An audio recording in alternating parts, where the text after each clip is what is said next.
IPH को चला गया, आईपीएच में इसका टेंडर लगाया, देन पाइप डल गया, बंदे अब एक पंचायतें बढ़ती हैं यार, हर किसी को यही प्रॉब्लम सबसे कि हमारी पाइपों में डाया बड़ा करो, सभी को यही प्रॉब्लम चली हुई, आप भी अभी यही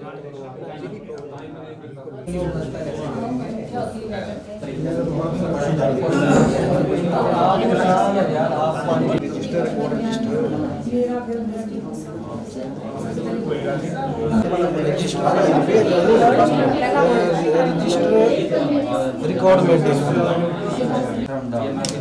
इसके बाद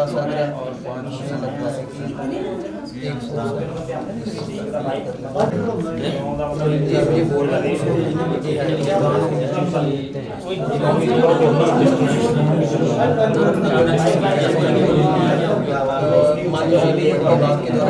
गड्ढा होगा, जो इसका वेस्टेज पानी होगा वो हम इसी 100 फीट गड्ढे में कैलकुलेट करेंगे प्लानिंग।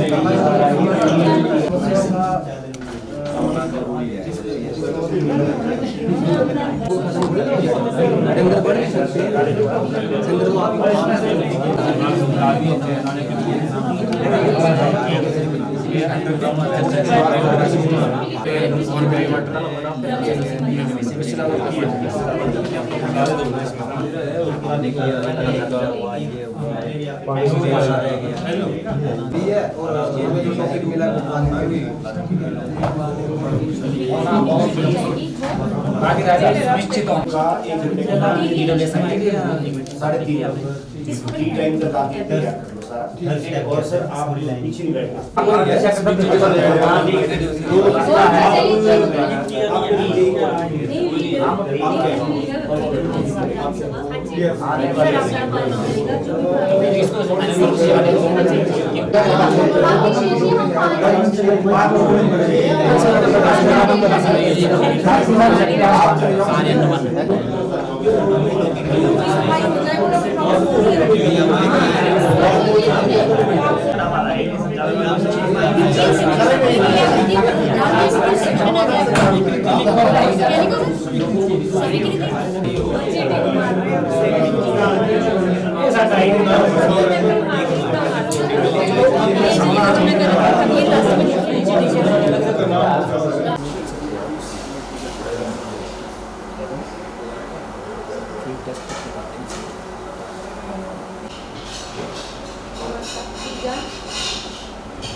जो है हमारे उसके लिए कितनी कैपेसिटी पे मेरे को स्टोरेज चाहिए।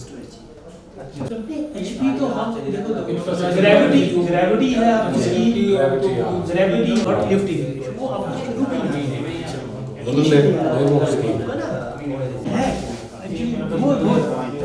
दिस इज मासिव के बाद वो फिनिशिंग एक्चुअली हम थे डिजाइन में फिनिशिंग वाले एग्जीक्यूशन होनी चाहिए ना, उसमें एनजीओ भी है, मतलब टेक्निकल काम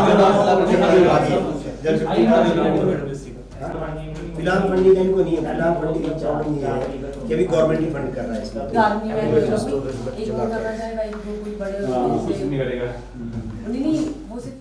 अपना प्रोजेक्ट पूरा हो गया सब सारी टीमों का, 6 की 6 टीम ठीक है, सब है ना, तो शुरू करते हैं फिर अब, है ना। हमारे बीच में इस दूसरे सत्र में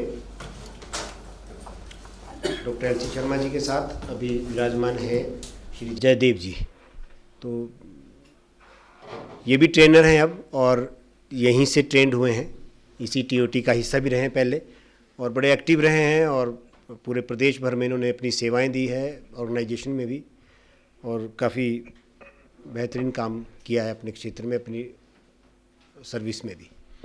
तो इनको सर चेयरमैन इन्हीं को बनाते हैं,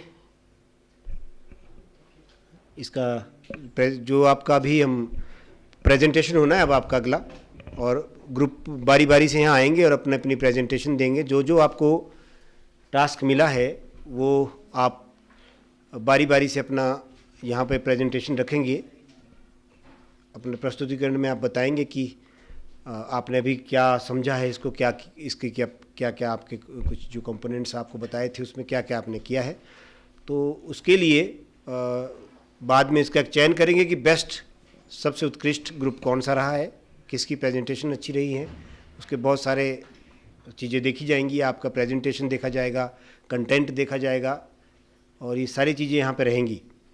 तो सर किसको रखा जाए इसमें फिर और कमेटी में?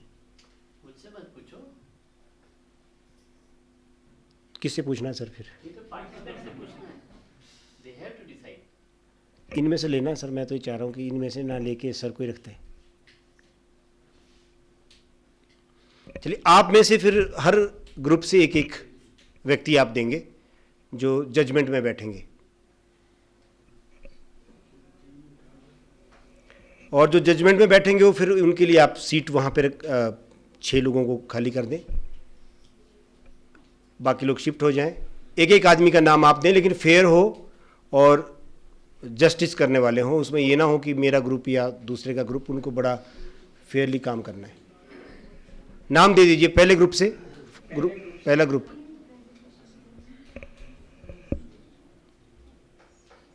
कहाँ है? पहला ग्रुप, रेज योर हैंड्स। हाँ, कौन बैठेंगे आप में से जजमेंट में? ग्रुप लीडर कौन है आपके? आप बताओ कौन बैठेंगे?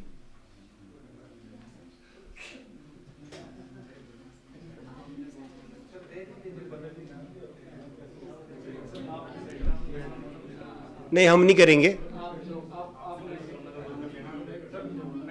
Okay, second group, second group कौन? सोम जी, ठीक है। थर्ड ग्रुप आप बैठेंगे। फोर्थ से, फोर्थ, फिफ्थ वो ध्यान रखिए कि जो रिपोर्ट भी प्रेजेंट करनी है तो जो यहाँ प्रेजेंट करेगा वो ना बैठे जजमेंट में। फिफ्थ से कौन है? आप है।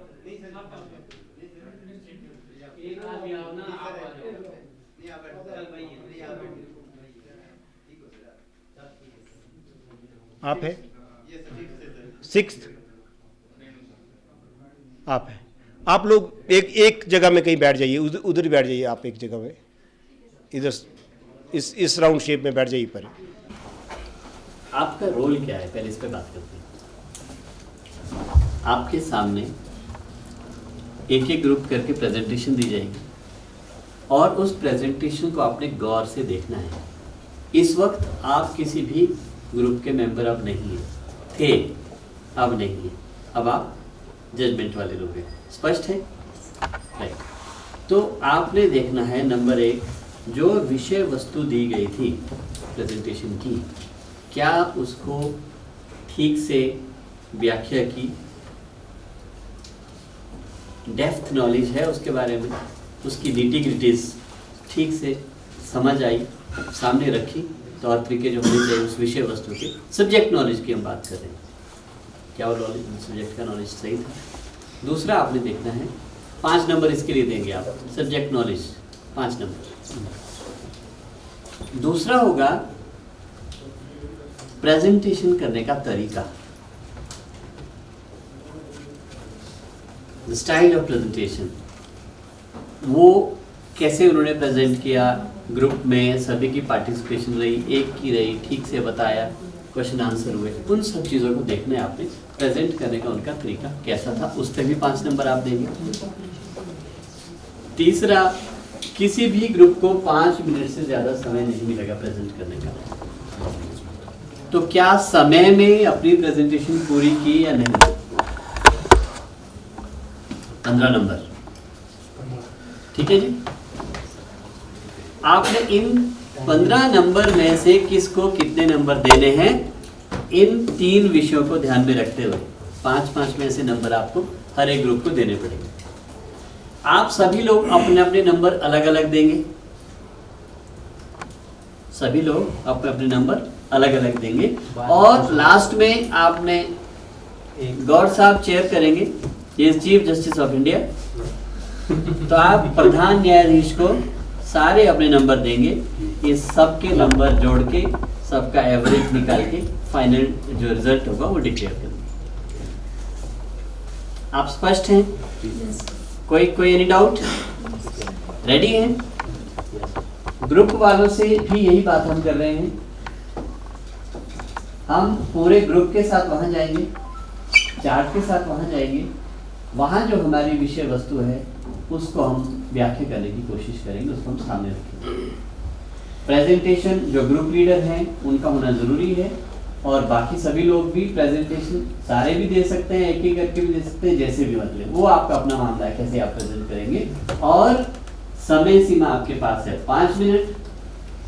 4 मिनट पर एक टक की आवाज आपको आएगी, या एक हाथ खड़ा करेंगे, टाइम कीपर होंगे यहाँ पे, वो उनको आप देखेंगे, वो 4 मिनट पे अपना हाथ खड़ा करेंगे, आपको आइडिया लग जाएगा कि आपके पास शेष 1 मिनट बचा हुआ है।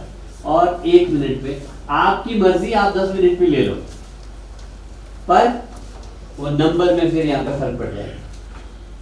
कोशिश हम ये करेंगे 4 से 5 मिनट पर भीतर आप प्रेजेंटेशन कंप्लीट करेंगे।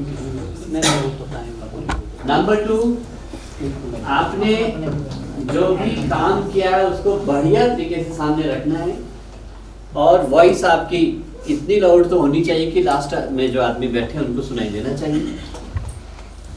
प्रेजेंट करने का तरीका और विषय वस्तु का ज्ञान और समय सीमा, 3 क्राइटेरिया हैं जिनके आधार पर 5-5 नंबर में से आपको नंबर जजेस लोग अपने अपने अनुभव के हिसाब से आपको नंबर देंगे, ठीक है जी। और हाईएस्ट नंबर जिस होंगे दे विल बी रिवार्डेड। तो रिवार्ड क्या होगा वो हम बाद में बात करेंगे। क्लियर है जी? तो जज लोग रेडी हैं? मुझे ऐसे लग रहा है कि मैडम आप यहाँ जा सकते हैं इनकी जगह में, और आप उठ के इधर आ जाएं बेशक। हाँ, तो थोड़ा एक ऐसा लगेगा कि जज बैठे हैं। क्लियर है जी? और सेरेमनी जजेस की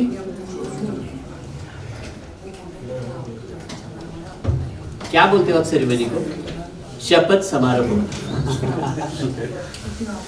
किया जाए।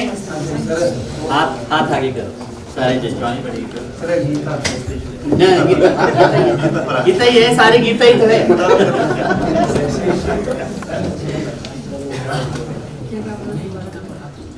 Silence please. शपथ समारोह है, आपको सौभाग्य है, आप जजेस के शपथ समारोह का हिस्सा बन गए। मैं बोलूंगा आप रिपीट करेंगे, ठीक है जी? हम जो आज इस चयन समिति के जज के रूप में चयनित हुए हैं, हम अपनी पूरी निष्ठा के साथ प्रेजेंटेशंस को देखेंगे तथा न्यायपूर्वक तरीके से मार्किंग करेंगे। हमारा निर्णय किसी भी भेदभाव से ऊपर उठकर न्यायप्रिय और तर्क संगत होगा। Thank you very much. अब ये जज बने, शपथ के बाद ही जज बनते हैं ना, right? So we start from first group, पहले ग्रुप का शुरू करते हैं।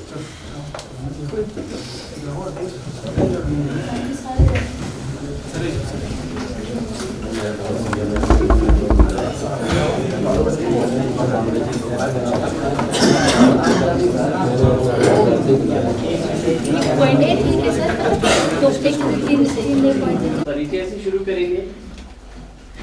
ग्रुप में कौन लोग हैं उसके बाद जरूर कहेंगे, और आपने इस निर्णय पर पहुंचने के लिए प्रक्रिया क्या अडॉप्ट की है, क्या तरीका अपनाया है, आपने पार्टिसिपेटरी डिस्कशन की, क्या किया, कैसे किया, कैसे इस पर पहुंचे। 3 बातों का हमें जरूरत है। नंबर 1, ग्रुप का परिचय।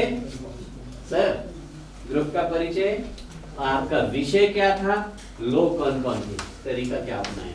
यहाँ से आप शुरू करेंगे और आगे फिर आप चेयरपर्सन एंड ऑल मेंबर्स, आज का हमारा विषय है पंचायत BWC कमेटी का गठित, ये हमें मेरे साथ ये 2 BRC मेरे और एक पंप ऑपरेटर, एक वर्क इंस्पेक्टर, हमने मिलके कुछ इस पे टॉपिक पे तैयार किया है। हमारा जो BWC कमेटी गठित जब होती है, पहले हमें ग्राम सभा, ये ग्राम सभा में होती है, तो सबसे पहले हमें एक ग्राम सभा करवानी होगी, उसी में ही हम ये कमेटी बना सकते हैं। उसके बाद इसमें 10 से 15 मेंबर्स होते हैं, जिसमें अध्यक्ष, उपाध्यक्ष, महासचिव, कोषाध्यक्ष, सदस्य वगैरह, बाकी मेंबर्स इसमें इंक्लूड होते हैं, जिसमें से 50% लेडीज़, 25% कैटेगरीज SC/ST कैटेगरीज और 25% हमारे PLIs वगैरह मेंबर्स होते हैं। आगे का जो टॉपिक है वो मेरे सहयोगी डिस्कस करेंगे। नमस्कार सर, जो आगे का है, जो हमने समिति का गठन किया है, जैसे हमारे जी साहब ने बताया आपको, उसके बाद जो समिति का कार्यकाल कितना होता है। ये जो समिति है, ये है ग्राम पंचायत या ग्राम पेयजल एवं और स्वच्छता समिति के कार्यकाल के संबंध में राज्य सरकार और पंचायती राज अधिनियम के अंतर्गत अधिसूचना जारी करेगी।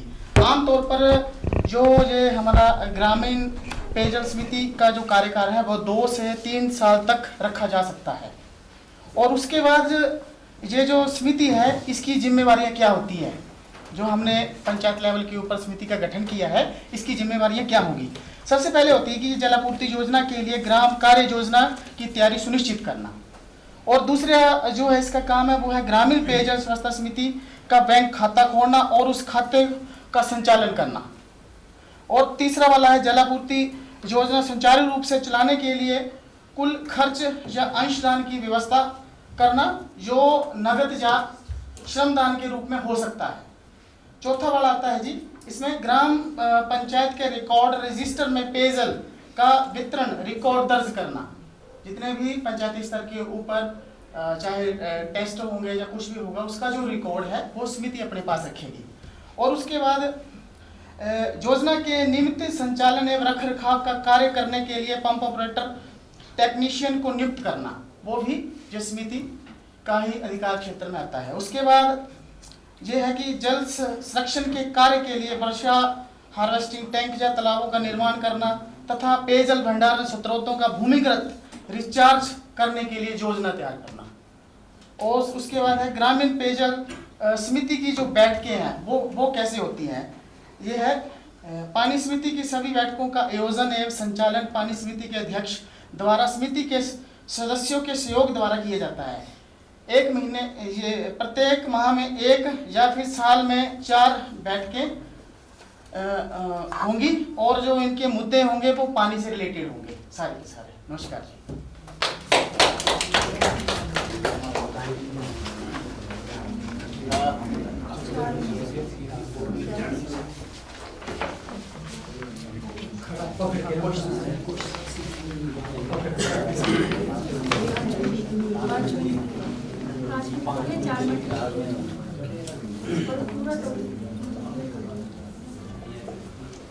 Fine, thank you very much. कोई कमेंट? Notes of please. कोई कमेंट इनके प्रेजेंटेशन को लेकर? गुड। आप कुछ कहना चाहिए? क्या कुछ छूट गया? कुछ कमियां रह गई? आप तो आ ही रहे हैं अभी। No comment, no comment, no comment. आपको कोई कमेंट करना है? No comment, no comment, no comment, no comment. इन्होंने एक चीज ये बताई कि ग्राम सभा में बनेगी ये committee. Sir first time question ये हुआ था ग्राम सभा में कि जो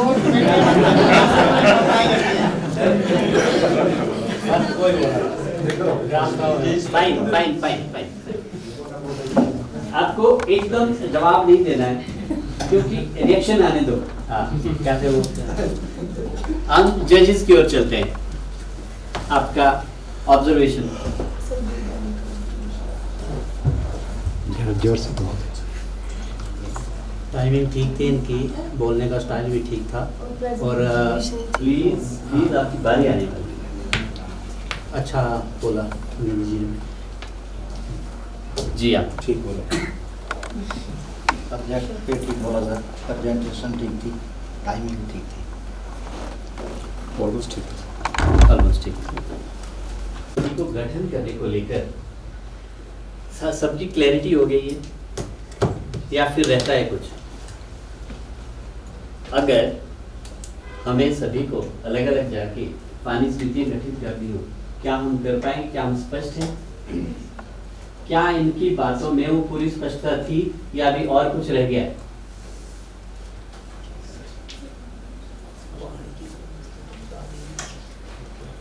ये कुछ ऐसा जैसे जो पीडब्ल्यूएससी कमेटी बनेगी, इसका अध्यक्ष कौन हो?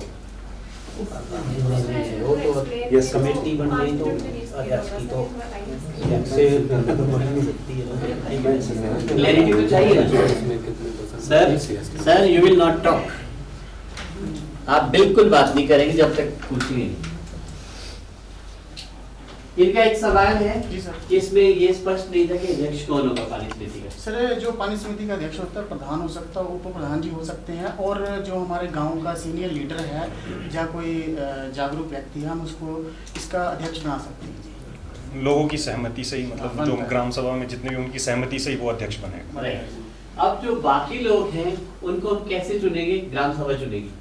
सर जो जैसे कि बाकी वाले जो इनके पार्ट हैं, जैसे अब हमने बोला है कि 25% से जो हमने पीआर से लेने हैं, मान लीजिए कि एक पंचायत में हमारे 10 है तो हमने सिर्फ 3 ही लेने हैं उनके, उसमें से जो मेन चीज़ है। उसके बाद 25% जो इसमें अदर्स हमारी कम्युनिटीज़ हैं, जैसे जो हमारे कमज़ोर वर्ग हैं, एससी हो गया, एसटी है, उसमें से 25% रखा है। जो बीच में से जो 50% है वो लेडीज़ होनी चाहिए। वो लेडीज इसलिए होनी चाहिए क्योंकि जो महिला सशक्तिकरण है, जो पानी की समस्या का सबसे ज्यादा जो सामना है। ठीक, लेकिन चुनेंगे कैसे उनको? महिलाएं कैसे चुनेंगे? सर ग्राम सभा में चुनेंगे, वो निर्णय जो फाइनल होता है। राइट। अब देखिए ग्राम सभा में चुनने की प्रक्रिया क्या है हम सब जानते हैं। ग्राम सभा में हम किसी भी नाम को हम ले लेते हैं, किसी ने बोल दिया वहां ना तो कोई करता नहीं है, सारे हाँ ही करते हैं। एक का नाम किसी ने भी ले लिया, वो उसके लिए उसका उसमें इंटरेस्ट है या नहीं है ये कोई नहीं देखेगा, और उसमें वो विजन ओरिएंटेशन उस लेवल की समझ उस काम को करने के लिए है या नहीं है, इस पर कोई विचार नहीं होता है।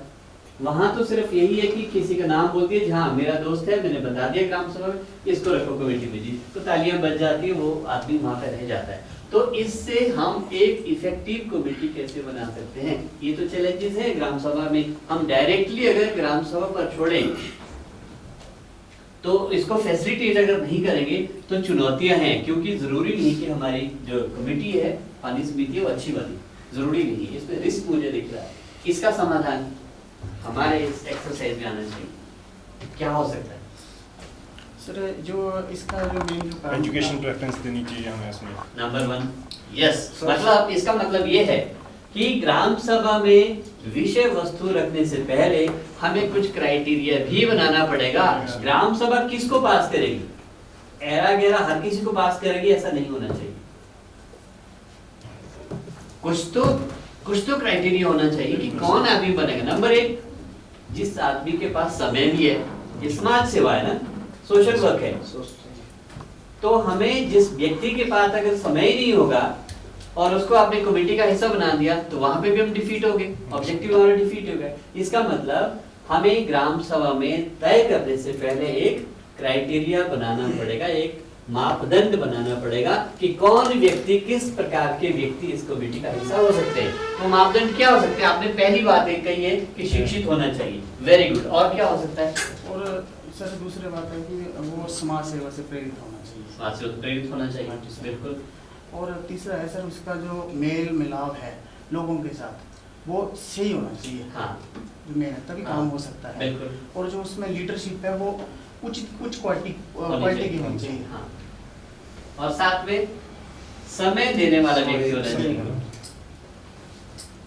तो अगर ये 5 बातें आप रखेंगे पहले ग्राम सभा के निर्णय से पहले ग्राम सभा के समक्ष कि आप चुनेंगे तो ग्राम सभा के लोग ही, लेकिन किसको चुनेंगे?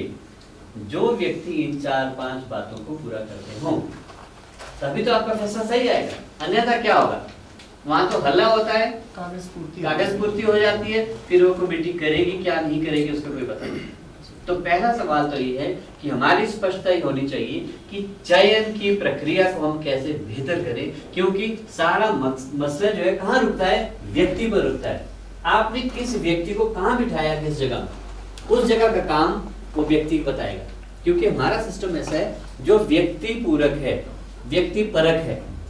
अगर एक ऑफिसर कोई अच्छे बैठे हैं किसी जगह में, उनके समय में सारे काम अच्छे हो जाते हैं। उसी जगह एक ऑफिसर बदल जाते हैं, दूसरे ऑफिसर आते हैं, वो ढीले स्वभाव के होते हैं, वहां तौर तरीके बिल्कुल अलग हो जाते हैं। इसका मतलब जरूरी क्या है? विकास को आगे बढ़ाने के लिए जरूरी है सही व्यक्ति का सही जगह में चयन, ये इंपॉर्टेंट है। तो जब भी हम ऐसी समिति बनाए जिसके ऊपर पूरे जल प्रबंधन की जिम्मेवारी हम लेने की बात करें, वहां पे सही व्यक्तियों को हम कैसे वहां पे लाएं, ये प्रक्रिया सबसे पहले आनी चाहिए, जो मिसिंग थी आपकी प्रेजेंटेशन में। और इनके काम तो आपने बताया क्या क्या काम करने हैं। इन्होंने खाते खोलने हैं, उनके पास डॉक्यूमेंट्स क्या क्या होने चाहिए, क्या क्या उनके पास डॉक्यूमेंट्स को लेकर होना चाहिए, कमेटी के पास क्या क्या होना चाहिए। मीटिंग करेगी कमेटी, इसका मतलब मीटिंग रजिस्टर होना चाहिए, प्रोसीडिंग रजिस्टर, जहां पे कार्यवाही लिखी जा सके। तो कार्यवाही पंजिका एक होनी चाहिए, क्योंकि वो बैंक से लेन देन भी करेंगे, खर्चा पानी भी, उन्होंने खाता खोलना है, इसका मतलब अकाउंट्स का भी सारा उनके पास रहना चाहिए, सब cash book, ledger, day book हो रहनी चाहिए, बेसिक चीजें। तीसरा कार्यवाही रजिस्टर, तो वो तो बात हो गई। शिकायत वाली बात हो सकती है, शिकायत अगर कोई लोग करना चाहे तो उनके पास वो भी रजिस्टर एक अगर हो, अगर हम मैनुअली शिकायत देने की बात करते हैं तो लोग वहाँ पे लिखे आए शिकायत, वो भी हो सकता है, हो सकता है। तो ये बेसिक जो है दस्तावेज उनके पास होने चाहिए, चयन करने का तरीका ये होना चाहिए। लेकिन इससे भी पहले की बात है, पंचायत को क्या करना है इस कमेटी को लेकर, पंचायत के रोल वहां क्या हो जाते हैं, कैसे, जैसे ये भी ग्राम सभा है, आप 5 लोग कमेटी बन गए, ग्राम सभा ने पारित कर दिया, क्या सबूत है हमारे पास कि ग्राम सभा ने आपको पारित किया? अगर कल कोई हमसे पूछे कि क्या सबूत है कि यही लोग सिलेक्ट हुए, क्या दिखाएंगे आप? क्योंकि सर सबसे पहले तो ग्राम सभा का आयोजन करना है, जो एक आयोजन तो मान लो हो गया, क्योंकि ग्राम सभा के आयोजन के बाद ही चुनेंगे, वो तो हो गया। सबूत के रूप में हमारे उसके बाद एक लेटर होगा जिसमें उनकी अटेंडेंस वगैरह सब कुछ, रेजोल्यूशन, पंचायत का रेजोल्यूशन निकलना जरूरी है, प्रस्ताव पास होना चाहिए, जिस प्रस्ताव में ये तय किया होगा कि इस दिन मीटिंग हुई, कोरम पूरा था, तय ये किया कि ये 5 लोग हैं, ये इस क्वालिफिकेशन को पूरा करते हैं, इनको इस समिति के ये रोल दिए जाएंगे। तो एक रेजोल्यूशन पंचायत का होगा, और उस रेजोल्यूशन के बेस पे ही हम बैंक को फिर चिट्ठी पंचायत लिख सकती है अकाउंट ओपन करने के लिए, और अकाउंट ओपन करने के लिए उसमें ऑथोराइज सिग्नेटरी जो साइन करेंगे चेक पे, वो कितने होने चाहिए? 2 दोनों साइन करेगा, दोनों में से कोई एक साइन करेगा, क्या होना चाहिए? दोनों साइन करेंगे तभी कोई चेक पास होगा। हाँ ठीक है, तो ये क्लैरिटी आनी चाहिए हमें, मतलब हम इस प्रेजेंटेशन से इतना स्पष्ट होने चाहिए कि अगर कल जाके हमने किसी भी गांव में village water and sanitation committee setup करनी है, स्थापित करनी है, तो हम A to Z हम स्पष्ट है कि हमें क्या करना है। तो वो प्रेजेंटेशन का मकसद है, वो क्लैरिटी हमारी रहनी चाहिए। बट ओवरऑल आपने बहुत बढ़िया प्रयास किया, मीटिंग्स, उनके काम दाम क्या है, कितने लोग होने चाहिए, कॉम्पोजिशन क्या, आपने बहुत बढ़िया तरीके से अपनी इस प्रेजेंटेशन में सामने रखा, तो आपके लिए clapping. Thank you very much. सभी को हमारे ग्रुप की तरफ से नमस्कार। रिस्पेक्टेड चेयरपर्सन्स, मेरा नाम प्रताप सिंह है और मेरे जो ग्रुप मेंबर्स मेरे साथ हैं, हमारे जूनियर इंजीनियर पंकज जी हैं, BRC विजय जी हैं, BRC सैनी ठाकुर जी हैं और BRC मैडम स्वाति ठाकुर जी हैं। हमारे ग्रुप नंबर 2 है। हमें जो टॉपिक मिला था वो मिला है प्लानिंग के ऊपर, और हमने इस प्लानिंग में जो है 9 टॉपिक्स लाए हुए हैं, जिसमें से इक्वल डिस्ट्रीब्यूशन का है, पानी का, टाइमिंग का है। जो पहले 2 हैं ये मैं डिस्कस करूंगा, जो आगे के हैं वो मेरे आगे आने वाले साथी डिस्कस करेंगे। तो इक्वल डिस्ट्रीब्यूशन ऑफ वाटर में हमने सबसे पहले ये बताना है कि गांव में मान लो एक पंचायत है, उसमें 4 गांव हैं, तो उन चारों गांव में जो है हर गांव में तो बराबर पानी जाना चाहिए। इसलिए या तो हम समय सीमा बनाएंगे पानी देने की, या 2 को पहले दें या 2 को बाद में दें, या अगर हमारे पास लास्ट अमाउंट ऑफ वाटर है तो हो सकता है हम उन गाँव को जो है सप्लाई 24 घंटे भी करें, ताकि गाँव को जो है पीने के लिए शुद्ध पानी मिले, और जो पाइपों में आने वाला जो रस्ट है वो भी कम से कम हो। इसके बाद मेरे अगले साथी पंकज जी हैं, जो इसके अगले 2 टॉपिक्स के बारे में बताएंगे। नमस्कार। तो नेक्स्ट टॉपिक है हमारा, जैसे बीडब्ल्यूसी कमेटी जो गठन होगी उसके बाद बीडब्ल्यूसी का काम होगा, उसके बारे में डिटेल में बताऊंगा। जैसे जल शक्ति विभाग का काम होगा मेन सेक्टर स्टोरेज टैंक या स्टोरेज टैंक तक पानी पहुंचाना। उसके बाद डिस्ट्रीब्यूशन का काम जितना भी होगा वो करेगी हमारी बीडब्ल्यूसी। तो जैसे ये मेन स्टोरेज टैंक आ गया, इसका डिस्ट्रीब्यूशन का काम हमने 4 विलेज कंसीडर कर लिया, विलेज 1, 2, 3, 4। 4 विलेजेस के लिए जितना भी पानी जाता है, चाहे टाइमिंग सिस्टम से, चाहे जैसे भी होता है, हम लोगों ने डीपीआर डिजाइन करके दी है। जैसे 20 ईयर्स के लिए पाइपलाइन का होता है और 33 ईयर्स के लिए सीडब्ल्यूटीसी के लिए होता है। तो जब हमारा जब गांव में पॉपुलेशन इंक्रीज होती है तो उसके बाद डाया होता है, हमने कोई डिजाइन करा डाया, तो पॉपुलेशन इंक्रीज हुई, वाटर रिक्वायरमेंट जो बढ़ गई, तो वो चेंज करने की डिमांड आती है। वो बीडब्ल्यूसी कमेटी जो बनेगी वही गठन करेगी कि हमारा इस गाँव में पानी की कमी आ गई है, तो विभाग को वो कंसीडर करेगी कि आप इसका कुछ हल निकालो। तो इसके लिए हमने क्या करा था कि अलग अलग डिफरेंट मेथड कर लिया। जैसे हमने नंबर 1 पे लिया था इंस्टॉलेशन ऑफ बोरवेल, जिस समय टेल एंड पे पॉइंट्स विलेज सी हमारा टेल एंड पे यहाँ पे पानी नहीं पहुंच रहा था, तो वहाँ हमने एक बोरवेल करके उसको लिफ्ट करा, तो उसको लाइन के साथ कनेक्ट करा, इसमें पानी कंटिन्यू चलाने के लिए। फर्स्ट पॉइंट ये था। दूसरा पॉइंट होगा हमारा कि तीसरी नीचे अगर हमारा बोर करते हैं पानी नहीं निकलता है तो हम एडिशनल सोर्स टैप कर सकते हैं, जिससे हम पानी लोगों को सप्लाई कर सकते हैं। उसकी डिमांड भी बीडब्ल्यूसी हमारे से कर सकती है। तीसरा पॉइंट होगा, अगर ये भी हमारे पास टैप एडिशनल सोर्स भी नहीं है, हमारे पास नीचे बोरवेल में नहीं, तो हम लिफ्ट कर सकते हैं पानी नीचे से। उसकी भी कमेटी हमारे पास। बीडब्ल्यूसी बनाने से पहले हमारे एक विलेज एक्शन प्लान बनेंगे हर पंचायत में, उसमें दिखाया गया कि क्या क्या गाँव में किस स्कीम में क्या क्या है, तो उसमें हमने डिटेल में बताया था। तो नेक्स्ट टॉपिक मेरे कलीग डिस्कस करेंगे। तो नमस्कार जी। तो अगर हम एडिशनल सोर्सेज कहीं से लाइन बिछा रहे हैं और कहीं कन्फ्लिक्ट पैदा हो जाता है सोसाइटी में कि यहाँ से हम लाइनिंग नहीं करने देंगे, लाइन नहीं बिछाने देंगे, किसी की ज़मीन आ रही है ऐसा है, तो वो कन्फ्लिक्ट को दूर करने के लिए हम मीटिंग रखेंगे पंचायत में, या कहीं किसी वार्ड में इकट्ठा हो जाएंगे, सभी लोगों को बुलाएंगे। वहाँ पे जो भी वहाँ समाज के प्रबुद्ध लोग होंगे, रिटायर्ड पर्सन होंगे, PRI भी उसमें होंगे, सभी लोगों की सहभागिता को बढ़ा करके कोई मिलजुल करके उसका एक समाधान, सर्वमान्य समाधान निकालेंगे। तो आगे के लिए मेरे साथी बात कर रहा हूँ। नमस्कार सर, मेरा नाम सैंडी ठाकुर है, और जो मेरा टॉपिक है वो कैटल पे है कि हम सभी को तो पानी मिल गया, लेकिन पशुओं के लिए भी पानी बहुत जरूरी है। इसलिए हमने क्या किया कि पहले हमने एक विलेज पकड़ा BWSC, क्योंकि सबसे ज्यादा काम होगा BRC का, BWSC को बिल्कुल प्लानिंग से समझाना उसको। सबसे पहले हमने एक तालाब को लिया, हमने देखा कि इस तालाब का सोर्स कम है, इसको कैसे इसको रिचार्ज कर सके, तो हम BWSC को समझाएंगे इसका साइड का कैसे हम स्ट्रक्चर, ज्यादा से हम पक्का नहीं कर सकते, लेकिन जितना हमारे से हो सकता है कि जहाँ से ये मतलब खर रहा है, जहाँ मतलब टूट रहा है, तो हम इसको जहाँ से ठीक करवाएंगे और इसको बेहतर तरीके से मतलब पशुओं के लिए इसको बनाएंगे। अगर मान लीजिए कि जहाँ पे पशु सारे पानी पीते हैं A नंबर के, और BWSC वाले काफी होते हैं कि नहीं यार यहाँ पे वार्ड नंबर A में बहुत अच्छा काम हो रहा है, और हम ऐसा काम क्यों ना हम वार्ड नंबर C में भी करें। और जहाँ पे हम एक हैंडपंप लगाया हुआ सरकार के द्वारा, अगर सरकार का ये हैंडपंप पानी की टेस्टिंग वगैरह में फेल हो जाता है तो हम इसको क्या कर में ट्रांसफर कर देंगे। जहाँ पे हम एक मतलब एक खड्डा सा तालाब वगैरह बनाएंगे, उसको भी हम पशुओं के लिए यूज कर लेंगे। उसके बाद तीसरा हमने सोर्स लिया था बावड़ी। अगर बावड़ी का जैसे पानी निरंतर चलता रहता है तो इसके लिए हम आगे जाके चेक डैम वगैरह बना सकते हैं। और टाइम की थोड़ी कमी होने की वजह से मैं जो अगला मेरा नेक्स्ट एक हमारा लास्ट बचा वो हमारे जेई साहब करेंगे डिस्कशन।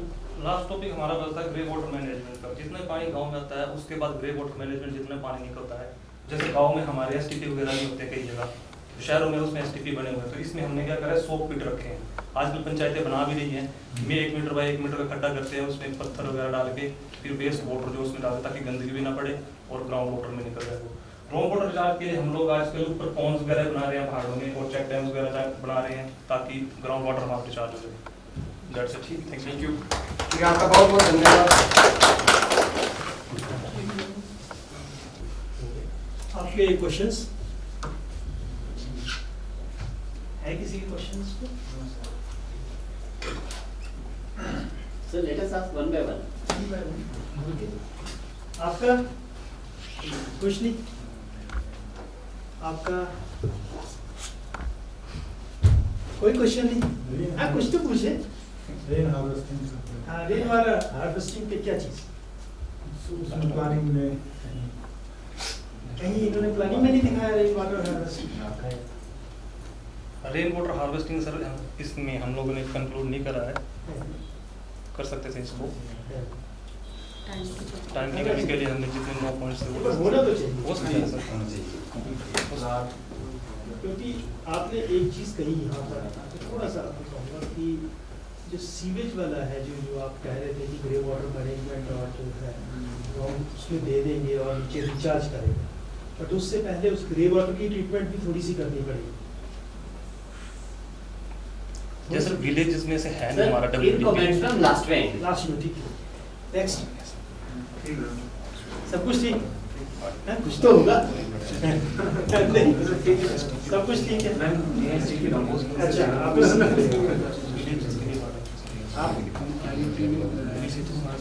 कुछ क्वेश्चन तो आना चाहिए बीच में से, कुछ तो निकल के आना चाहिए। आप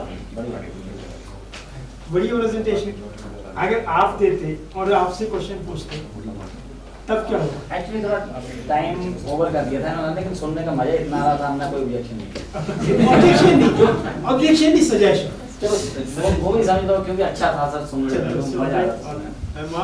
ये तो जजेस। अच्छा ये जजेस हैं सारे।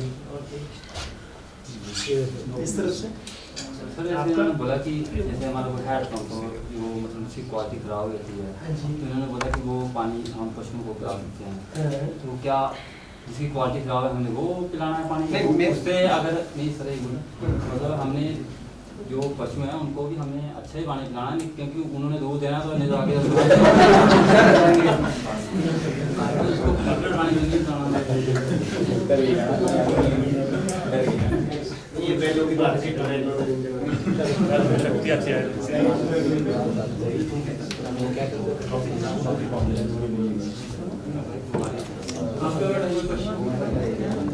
ठीक है ठीक है।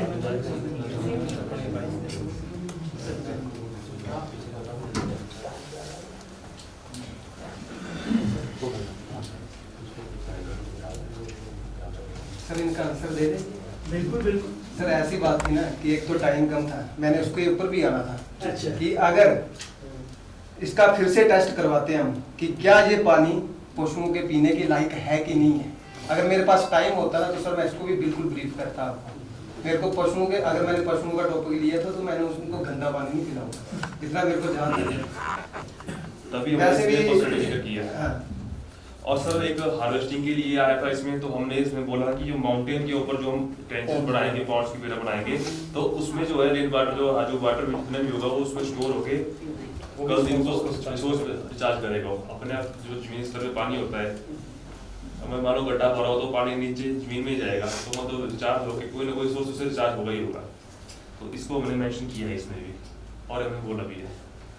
और जो 100 फीट बना रहे थे हम विलेज वाइज। हाँ ठीक है, मैं उसी पे आ रहा था कि जो ग्रे वाटर मैनेजमेंट है उसको बहुत ठीक से मैनेज करने की जरूरत है। आप कहेंगे कि ग्राउंड वाटर में छोड़ देंगे, अगर वो ड्रिंकिंग वाटर के साथ मिक्सअप होगा तो वो प्रॉब्लम कर सकता है। तो अगेन एक सेकंड जो ग्रे वाटर मैनेजमेंट का कंसेप्ट लिया था विलेज का मैंने, विलेजेस में हमारे काफ़ी तक देखा है एसटीपी नहीं है हमारे लिए, जैसे अर्बन एरियाज में हमारे एसटीपी है। तो विलेजेस में क्या होता है, हमारे जो टॉयलेट्स वगैरह होते हैं उनके अलग ही खड्डे बने होते हैं हमारे। तो जो हमारा सिर्फ किचन का वेस्ट निकलता है उसके लिए मैनेजमेंट के लिए सॉक पिट हम लोग यूज़ कर रहे हैं सिर्फ, वो सिर्फ सॉक पिट यूज़ करते हैं किचन के वेस्ट के लिए। स्पेसिफिकली अगर आप देखें सुंदरनगर में एक सेंटर बना हुआ है, वो सेंटर स्पेसिफिकली आपको कहता है कि आपने जिस तरह से विलेज वाटर का जो आपका पानी आ रहा है, ग्रे वाटर आ रहा है या दूसरा वाटर आ रहा है, अच्छे वाटर आ रहा है, उसको किस तरह से मैनेज करके उस पिट में बनाना है, देयर आफ्टर यू ट्रांसफर। उसके अलावा सर आजकल एक और कंसेप्ट चला है वेटलैंड का, धर्मशाला में यूज हो रहा है वेटलैंड का, वो भी काफी हद तक मतलब इसे यूज कर सकते हैं। अच्छा मैं थोड़ा सा पूछना चाहूँगा वेटलैंड का कंसेप्ट। वेटलैंड का सर वो जो एक पौधा है जो मतलब कि ग्रो करता है बैक्टीरिया, उसको वही हिंदी में बोले तो सो करता है, वो उस टाइप का कंसेप्ट है वेटलैंड। बोल रहा हूँ उसका स्टेम नाम actually that is grey water के मैनेजमेंट के लिए उसको लगाया जाता है, वाटर हेज टाइप पे होता है, मुझे नाम याद नहीं आ रहा है, लेकिन मैं अभी मैं आपको बता देता हूँ, 1 मिनट में बता दूंगा आपको। तो वो आता है तो उसको वो ऐसे जैसे आपने सीवरेज की ट्रीटमेंट करनी है या सेप्टिक की ट्रीटमेंट्स करनी है, और उस वाटर को आपने आगे जाके कहाँ डालना है, किसी अल्टीमेटली कहाँ जाता है पानी, किसी रिवरलेट में जाएगा, नहीं जाएगा, उसको ट्रीट करने आपने ट्रीट किया, देयर आफ्टर उन पौधों को लगाते हैं, वो उनमें क्वालिटी है कि स्पॉन्जी उसका नीचे जो फॉर्म होती है वो स्पॉन्जी बन जाता है, दे फिल्टर इट एंड देन आप उसको ट्रांसफर करेंगे। एक आप कह रहे थे इसमें कि जब आप ट्रेंची की बात कर रहे थे या चेक डैम्स की बात कर रहे थे, तो चेक डैम को डिफाइन करें आप, क्योंकि सिर्फ बोल देने से चेक डैम बना देंगे, चेक डैम किस टाइप चेक डैम को क्योंकि डिफाइन, देखो आप क्या कर रहे हो, ये आपको तो प्लानिंग पार्ट है, प्लानिंग पार्ट में अगर आप चेक डैम को डिफाइन नहीं करेंगे तो क्या होगा, कोई कच्चा लगा देगा, कोई ब्राशवुड लगा देगा, कोई गेबियन लगा देगा, जिसकी मर्जी लगेगा वो लगा देगा। तो चेक डैम का जो थंब रूल्स है, एटलीस्ट उन थंब रूल्स को तो आप फॉलो करें। चेक डैम में थंब रूल्स होते हैं, मैं एक बता देता हूँ आपको कि अगर कच्चा बना रहा है तो थंब रूल क्या है, distance between 2 check dams, what is that? ऐसा थोड़ी ना कि मैं चेक डैम 7 साल लगाकर जाऊंगा, चेक डैम भी किसी तरीके से लगाऊंगा ना, या तो मैं डिजाइन करूंगा या मैं क्या करूंगा, एक मेरे पास थंब रूल होना चाहिए कि अगर मैंने मिस्त्री को बताना है, क्योंकि सब हर टाइम आप खड़े नहीं होंगे वहां पे, चाहे विलेज आपकी कमेटी होगी, कमेटी को भी आपको बताना पड़ेगा दीज आर थंब रूल्स। आप ऐसा ना हो चेक डैम को आपको दे दिया और चेक डैम मिस्त्री साहब बनाते चले गए, और ऐसा होता है फील्ड में।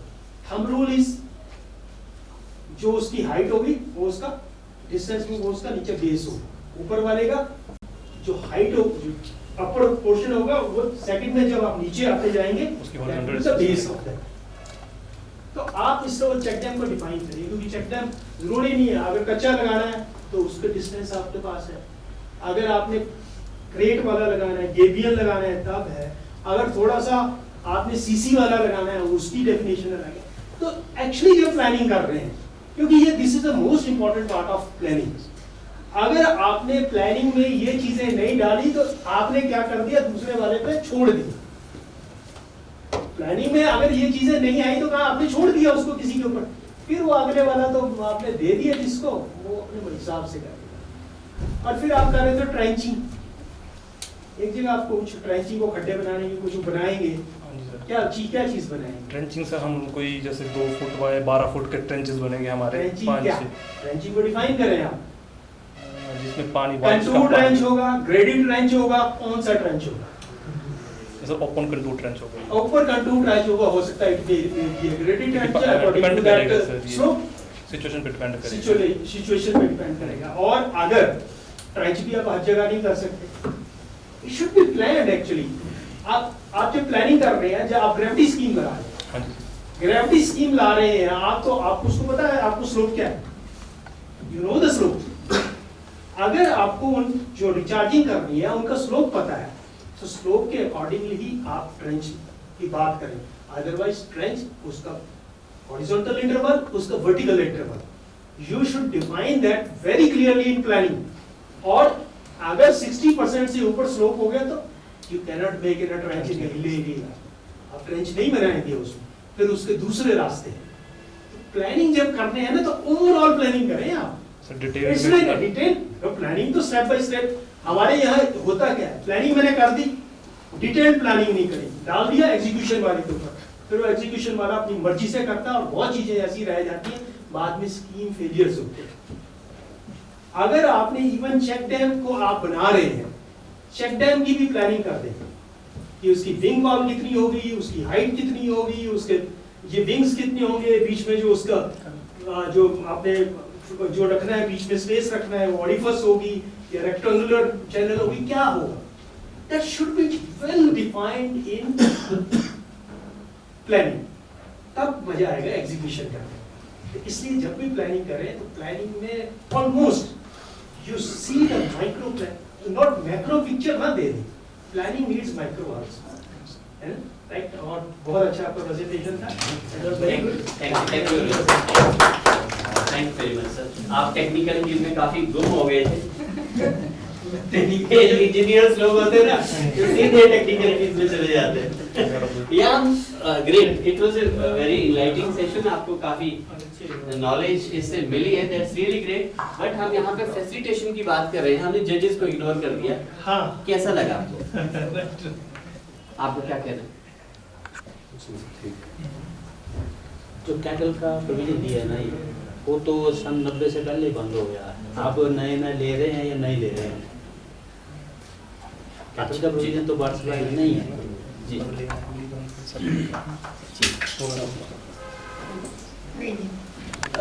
मेरी ऑब्जर्वेशन है आपकी प्लानिंग को लेकर, आपने डिस्ट्रीब्यूशन से शुरू किया, डिस्ट्रीब्यूशन के लिए तो हमारी टीम अलग से बनी हुई, वो उन्होंने वहां पे करना है। प्लानिंग की जो शुरुआत होती है, planning has to be from collection of data first. आप योजना किसकी बनाएंगे? आपके पास आंकड़े नहीं है, योजना कैसे बनाएंगे? आपको योजना बनाने के लिए पहले डेटा की जरूरत है। सबसे पहले वी नीड टू नो कि हमारी रिक्वायरमेंट कितनी है पानी की। प्लानिंग कैसे करेंगे? रिक्वायरमेंट कैसे लेंगे? पॉपुलेशन की रिक्वायरमेंट, कितना पानी चाहिए? 70 एलपीसीडी के हिसाब से। हम 70 किस हिसाब से कह रहे हैं? हमने उसमें पशु को नहीं शामिल किया, वो नहीं किया शामिल ना, वो भी पानी तो उनको भी चाहिए। अल्टीमेटली हम गांव को एक पानी के हिसाब से सेल्फ सस्टेनेबल बनाना चाहते हैं कि हमारे पानी से जुड़ी हुई सारी जरूरतें पूरी हो। तो उसके लिए कहाँ पानी हमें लगता है? खाना बनाने के लिए लगता है, पीने के लिए लगता है, कपड़े धोने के लिए लगता है, साफ सफाई करने के लिए लगता है, और पशुओं के लिए लगता है। यही एरिया से हम सिंचाई को नहीं इसमें रख रहे हैं फिलहाल, उसको ऐड नहीं कर रहे। तो इन सभी के लिए हमें जोड़ना पड़ेगा, तो इसका मतलब पशुओं वाले भी ऐड करना पड़ेगा। इसलिए हमने सर ये टॉपिक ऐड करा था कैटल का। हाँ, बात सिर्फ ये है कि हम पहले डेटा कलेक्ट करें प्लानिंग के लिए। प्लानिंग विदाउट डेटा नहीं हो सकती, इंफॉर्मेशन के बगैर नहीं हो सकती। और वो डेटा हमारा होना चाहिए कि हमने इतने लोग हैं और इतने लोगों को अगर 70 एलपीसीडी के हिसाब से हम देने की बात कर रहे हैं, 30 अगर कैटल को भी ऐड करके उसमें रख लो तो 100 लीटर पानी हम एक व्यक्ति के पीछे मोटे तौर पे। सर जैसे आप पशुओं के लिए बोल रहे हैं ना जी, तो हमारी गाइडलाइन में तो ऐसा है ही नहीं कहीं भी। जैसे जेजेएम की जो गाइडलाइन है उसमें तो है नहीं कहीं भी कि हम इतना पानी उनके लिए देंगे, क्योंकि हमने भी पीछे डीपीआर में डाला भी था ये अलग से, तो गाइडलाइन में है नहीं कहीं, और लोग तो हमें बोलते हैं हमें पशुओं के लिए पानी चाहिए। अब देखिए कागज क्या बोलते हैं और प्रैक्टिकलिटी क्या है। जहाँ अगर ये डिफरेंस है तो हमें प्रैक्टिकल एस्पेक्ट को देखना पड़ेगा, क्योंकि जो चाहिए उसको आप कागजों में लिखो या ना लिखो उसका फर्क नहीं पड़ता, हमें देना ही पड़ेगा सर, देना पड़ेगा ना, तो let us go for that. देना पड़ेगा तो देना पड़ेगा, इसका तैयार भी करना पड़ेगा। अगर पानी देना ही पड़ेगा इसका मतलब उसकी व्यवस्था भी तो करनी पड़ेगी ना, ऐसे नहीं होगा। हमें व्यवहारिक पहलू पे आना है। तो अगर हम एवरेज 100 लीटर प्रति व्यक्ति मान के चलते हैं, तो अब दूसरा एस्पेक्ट है आप कितने साल की प्लानिंग कर रहे हैं। ये आज की प्लानिंग कर रहे हैं, 30 साल की प्लानिंग कर रहे हैं, या 20 30 10 15 20 साल की प्लानिंग कर रहे हैं आप, वो स्पष्ट होने चाहिए। अगर 20 साल की प्लानिंग आप करें तो 20 साल में पॉपुलेशन हमारी कितनी बढ़ेगी या घटेगी, वो एक अंदाजा होना चाहिए। वो अंदाजा आप कैसे लेंगे? फैक्टर होता है, उस फैक्टर ढूंढना पड़ेगा, उस फैक्टर को लगाना पड़ेगा। तो आपको दिखेगा अगर 2000 लोग इस साल रह रहे हैं, 20 साल के बाद वो अगर 3100 होते हैं, तो आपको प्लानिंग किसकी करनी है? 3100 की planning. That is one. Second, अब उसके बाद आपने वाटर सोर्सेज को देखना है, उसका डिस्चार्ज आपको नापना पड़ेगा। डिस्चार्ज कब नापेंगे? पीक पीरियड्स, पीक सीजन में, गर्मी में नापेंगे मिनिमम कितना पानी आ रहा है, तो वो आपको कैलकुलेट करना पड़ेगा। अगर पीक सीजन में या लीन पीरियड में इतना पानी इस सोर्स से हमें मिल रहा है, क्या हमारी कैलकुलेशन पूरी हो रही है? अगर कम पड़ रहा है तो उसके लिए एडिशनल सोर्स आपके क्या है वो आइडेंटिफाई करने पड़ेंगे। कितना पानी वहां से आपने उठाना है, वो ग्रेविटी का है, आपने लिफ्ट करना है, या आपने रेन वाटर को हार्वेस्ट करके ट्रीट करके उसको यूज करना है, वो आपकी प्लानिंग का पार्ट है।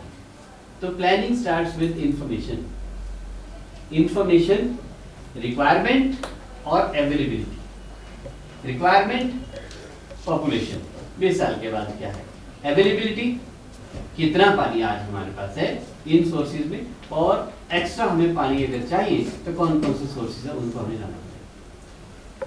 ये प्लानिंग का पार्ट होना चाहिए।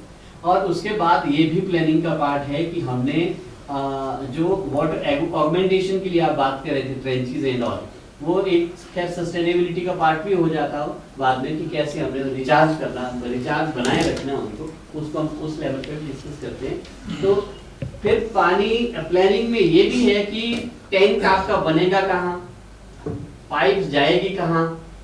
वेरी इंपॉर्टेंट इज पॉपुलेशन के हिसाब से कितने लोगों को पानी देने के लिए आप पाइप कौन सी यूज कर रहे हैं। हमने कई जगह देखा है 50 घर हैं और आधा इंच की पाइप आ रही है, और फिर क्या है, लोगों को पानी नहीं पूरा मिल जाता है। अगर ऐसी सिचुएशन है तो हमें बदलनी भी पड़ेगी, हो सकता है हमें 1.25 इंच की पाइप डालनी पड़े, वहाँ 1 इंच की पाइप डालनी पड़ेगी। वो भी एक कैलकुलेशन होनी चाहिए कि अगर आधा इंच की पाइप में हमारा पानी जा रहा है तो कितने घरों को वो सर्व कर सकता है।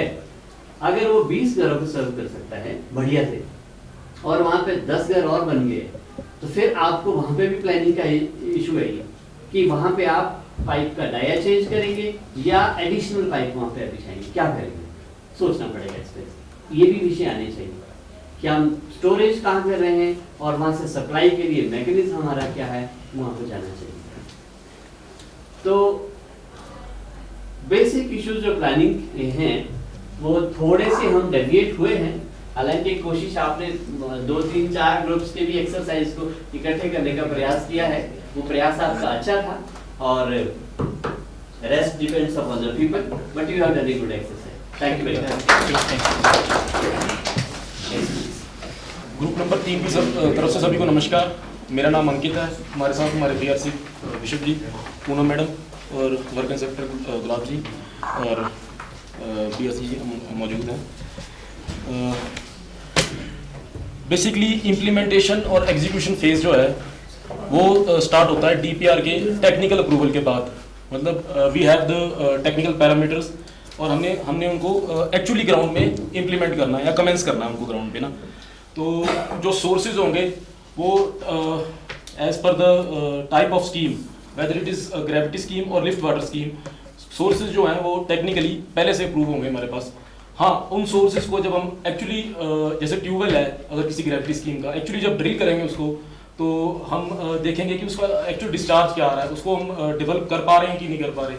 तो डेवलपमेंट उनकी 24 घंटे के लिए या थ्रू मोटर्स और एयर कंप्रेसर से डेवलपमेंट उनकी करेंगे सोर्सेज की। और बेसिकली अगर सोर्सेज हमारे पास हैं तो सोर्सेज कोई ऐसी जगह पे होंगे जहाँ पहले कोई आता जाता नहीं होगा, तो डेवलप करना साइट को बहुत जरूरी है। तो site development as per the chosen site should be done so that the basics of the scheme should be cleared. Development required for the source should be done at the site. जब हमने site को develop कर लिया, sources हमारा source जो हमारा जहाँ हमने स्कीम स्टार्ट करनी है जहाँ पे वो डेवलप है, तो बात आती है हमारी टेक्निकल पैरामीटर्स, जैसे कि पंप हाउस इस्टेब्लिश करना है या कोई हमने कलेक्शन टैंक इस्टेब्लिश करना है। इसको बोलते हैं हम infrastructure required for this particular scheme. The material जो स्कीम के लिए पर्टिकुलर रिक्वायर होगा जैसे सीमेंट और स्टैंड, ये गवर्नमेंट स्टैंडर्ड से अप्रूव होना चाहिए, और ड्राइंग्स तो हमारे पास पहले से अप्रूव हो गई आएगी, जो क्योंकि टीएस हमारी जो है उस प्रोजेक्ट की वो अप्रूव हो चुकी होगी। Machinery required as per the standards, if it is the lift water supply scheme, then the machinery required जो कि कॉन्ट्रैक्टर सप्लाई करेगा हमें, बट वो जो मशीनरी आएगी उसका हेड लेवल क्या है, उसका डिस्चार्ज क्या है, एज पर अगर उसका डिस्चार्ज एज पर सोर्स के डिस्चार्ज से मैच कर रहा है कि नहीं। अगर हमारी समर्सिबल मशीनरी है तो समर्सिबल और सेंट्रीफ्यूगल मशीनरी का जो डिस्चार्ज होगा वो आपस में कोलैबोरेट मैच करना चाहिए, क्योंकि कई बार यहाँ पर डिज़ाइन हम कर देते हैं पर जब एक्चुअली इंप्लीमेंट करते हैं तो समर्सिबल का डिस्चार्ज जो सेंट्रीफ्यूगल का डिस्चार्ज है वो अलग अलग होता है, तो इम्प्लीमेंटेशन में प्रॉब्लम आती है। तो जो एग्जीक्यूशन पार्ट होगा वो ये इंश्योर करेगा, इंजीनियरिंग चार्ज जो होगा वहाँ वो इंश्योर करेगा कि जो मशीनरी है वो proper as per required set आई है कि नहीं आई है। हेड लेवल जो है हमारा टोटल टैंक का जो मेन टैंक जहाँ होगा वहाँ का हेड लेवल जो है वो मशीनरी फुलफिल कर रही है कि नहीं कर रही है। अब इसमें आएंगे हमारे पास टैंक डिज़ाइन होके आएंगे। अब टैंक तो एज पर साइट बन जाएंगे हमारे पास, पर जियो टैगिंग ऑफ एसेट्स, जो हमारे एसेट्स बन जाएंगे ये टैंक्स जो बनेंगे ग्राउंड पे, वो उसकी जियो टैगिंग जो है वो एक नेसेसिटी हो जाएगी हमारे लिए, क्योंकि बाद में इन्हीं जेजेएम की स्कीमों को अगर आगे हमने ऑपरेशन मेंटेन करना है तो हमें जियो टैगिंग के लिए कंपल्सरी चाहिए होगी। अब जिसने इम्प्लीमेंट करना है, जो इम्प्लीमेंट करा रहा है उसके लिए अकाउंट रजिस्टर या जो है प्रॉपर मेंटेन होना चाहिए और रनिंग बिल जो है इंश्योर करनी चाहिए, ताकि जो फर्म इसको काम जो इम्प्लीमेंट कर रही है उसको मतलब दिक्कत ना आए कोई इम्प्लीमेंटेशन करने में। सो डिस्ट्रीब्यूशन होगी हमारी। अब अगर टैंक एस्टेब्लिश हो गए, आपकी मशीनरी एस्टेब्लिश होगी, राइजिंग मेंस जो है एज पर डिज़ाइन जो अप्रूव हो गया है हमारे पास वो डल चुकी हैं, तो पाइपलाइंस जो है डिस्ट्रीब्यूशन में यूज़ होंगी वो ISI मार्क या प्रॉपर इंस्पेक्शन के बाद आएगी हमारी। एग्जीक्यूटिव इंजीनियर इंश्योर करेंगे या जो इंजीनियरिंग चार्ज होगा इंश्योर करेगा as per the design approve in the DPR। So next is if अगर हमने पाइपलाइंस डाल दी तो पहले तो बेसिकली जो टर्मिनल हेड है उस हिसाब से पाइपलाइन डलेगी, जो कि डिज़ाइन तो होंगी पर डालने की जिम्मेवारी जो है वो इंजीनियरिंग चार्ज की होगी। प्रॉपर वाटर में मेजरमेंट डिवाइसेस भी इंश्योर करेंगे हम वहाँ लगाने, ताकि अगर मेजरमेंट डिवाइसेस हैं तो हमें पता लगेगा कौन सा कंज्यूमर किस पार्ट में कितना जो है वो कर रहा है, वो मतलब कितना वो पानी ले रहा है, ताकि उसके बाद हम उसकी जो टैरिफ है अकॉर्डिंगली उस टैरिफ को फिक्स कर पाएँ। क्योंकि अगर हम इसमें टैरिफ फिक्स नहीं करेंगे तो ऑब्वियसली ये स्कीम को ऑपरेशनल मेंटेन करना टफ हो जाएगा। तो इसमें दूसरा ये है कि जैसे प्लानिंग पार्ट में अगर हमारे पास ग्रे वाटर मैनेजमेंट के लिए कोई वो है अप्रूवल है तो उसको भी इम्प्लीमेंट करें। साथ में थर्ड पार्टी इंस्पेक्शंस जो हैं वो वर्क के साथ साथ जो है वो चले, ताकि क्वालिटी और क्वांटिटी जो है क्वालिटी इम्प्लीमेंटेशन और क्वालिटी जो है वो इंश्योर होती है सर। So thank you.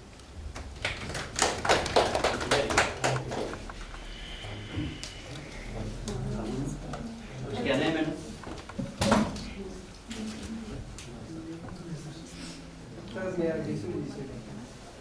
विशव जी सर, इसमें पूरे जो आपका विशव जी से नहीं, आपका ग्रुप से क्वेश्चन होना चाहिए। इसमें कोई BWSC का क्या रोल है? मतलब सारा विभाग ही देख रहा है इसको। BWSC का रोल अब जैसे सोर्सेज में तो आएगा, पर अब डिजाइन जो है डिजाइन पार्ट है और जो नीचे वाला पार्ट है वो सारा PhD मतलब डिपार्टमेंट ही करेगा, उसमें BWSC इम्प्लीमेंटेशन में तो इस पे हम आएंगे, इम्प्लीमेंटेशन में तो आपके प्रश्न भी आएंगे। आपको कुछ कहना है? आपको कुछ आपको नो ऑब्जर्वेशन? कुछ कहना है? कुछ नहीं कहना है? जजेस कोई ऑब्जर्वेशन?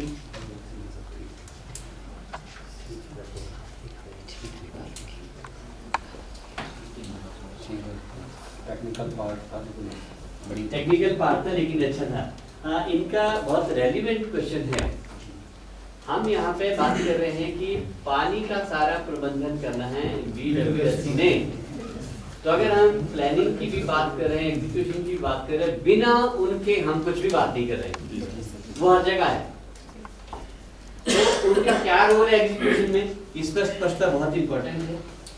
और हमने प्रोक्योरमेंट ऑफ मटेरियल की भी बात की। इसमें क्या है, जब एग्जीक्यूट हमने करना है, प्लान हमारा बन गया, रेडी हो गया, फिर हमने मटेरियल को भी प्रोक्योर करना है और मटेरियल की क्वालिटी चेक भी करनी है। आपने देखा होगा कई जगह पाइपें आजकल सड़कों में पड़ी हुई है, ऐसे मुड़ जाती है हाथ से। कितनों का एक्सपीरियंस है? आप बहुतों को पता है पाइप हम खरीद रहे हैं ऐसे मुड़ रही है, तो उस क्वालिटी चेक को कौन देखेगा? वो हमारा एग्जीक्यूशन का पार्ट है प्रोक्योरमेंट ऑफ मटेरियल एंड उसका quality check also, number 1। Number 2, monitoring का आपने बहुत बढ़िया इसमें ऑलरेडी रखा है कि हमें मॉनिटरिंग भी साथ साथ करने की जरूरत है, बट वो मॉनिटरिंग कौन करे? अगर VWSC ही पूरी देखरेख कर रही है तो मॉनिटरिंग भी VWSC करेगी कि काम ठीक से हो रहा है कि नहीं हो रहा है, तो वहां VWSC का रोल इसमें आता है। उन्होंने सुनिश्चित करना है कि पाइपें प्रॉपर नीचे कितनी गहराई कर रहे हैं पाइप को दबाने में। अदरवाइज बहुत जगह ये हो रहा है, पाइपें रखी ऊपर से मिट्टी थोड़ी थोड़ी ऊपर से बिछा दी, बरसात आई मिट्टी बाहर पाइप दिख रही। तो ये एक एक्सरसाइज है जो VWSC को ध्यान में रखते हुए ही हम एग्जीक्यूशन की भी बात करें, और बाकी तो I think you have covered lot of things in this. Wonderful, thank you very much.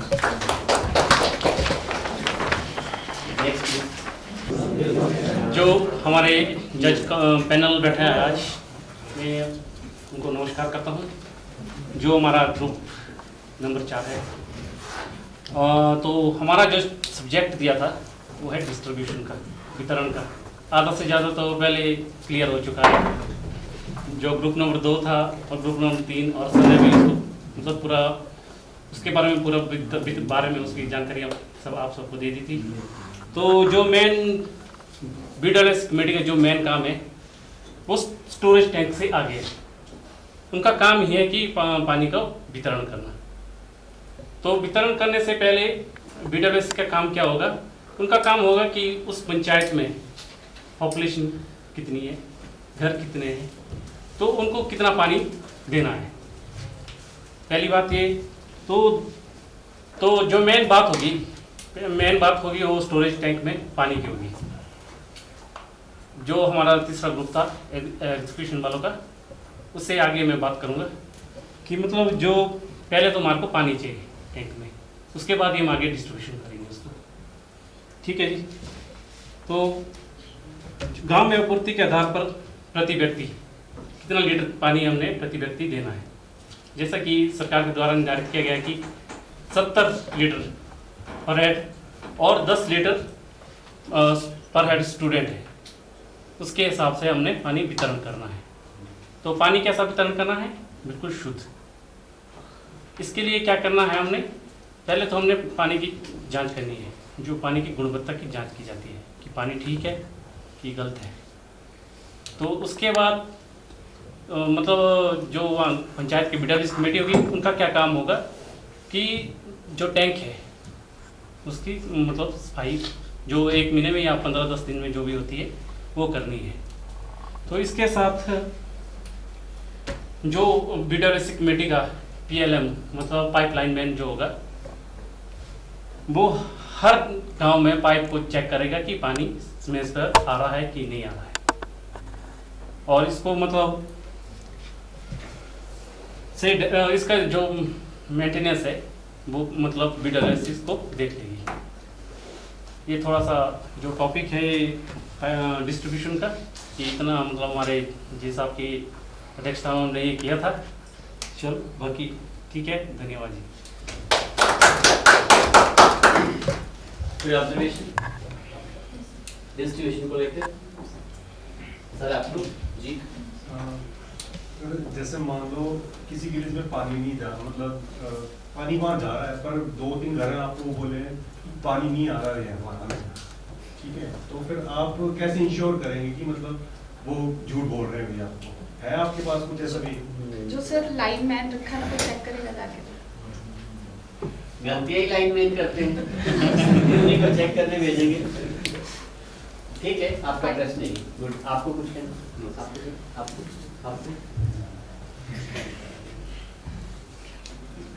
Any comment distribution को लेकर? डिस्ट्रीब्यूशन को लेकर कुछ नहीं बेटा?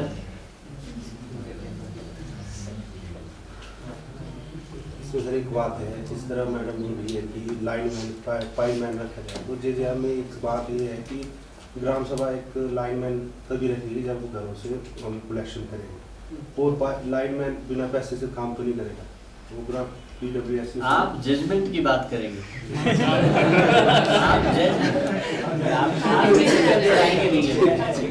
आप टेक्निकल अभी नहीं पढ़ाएंगे।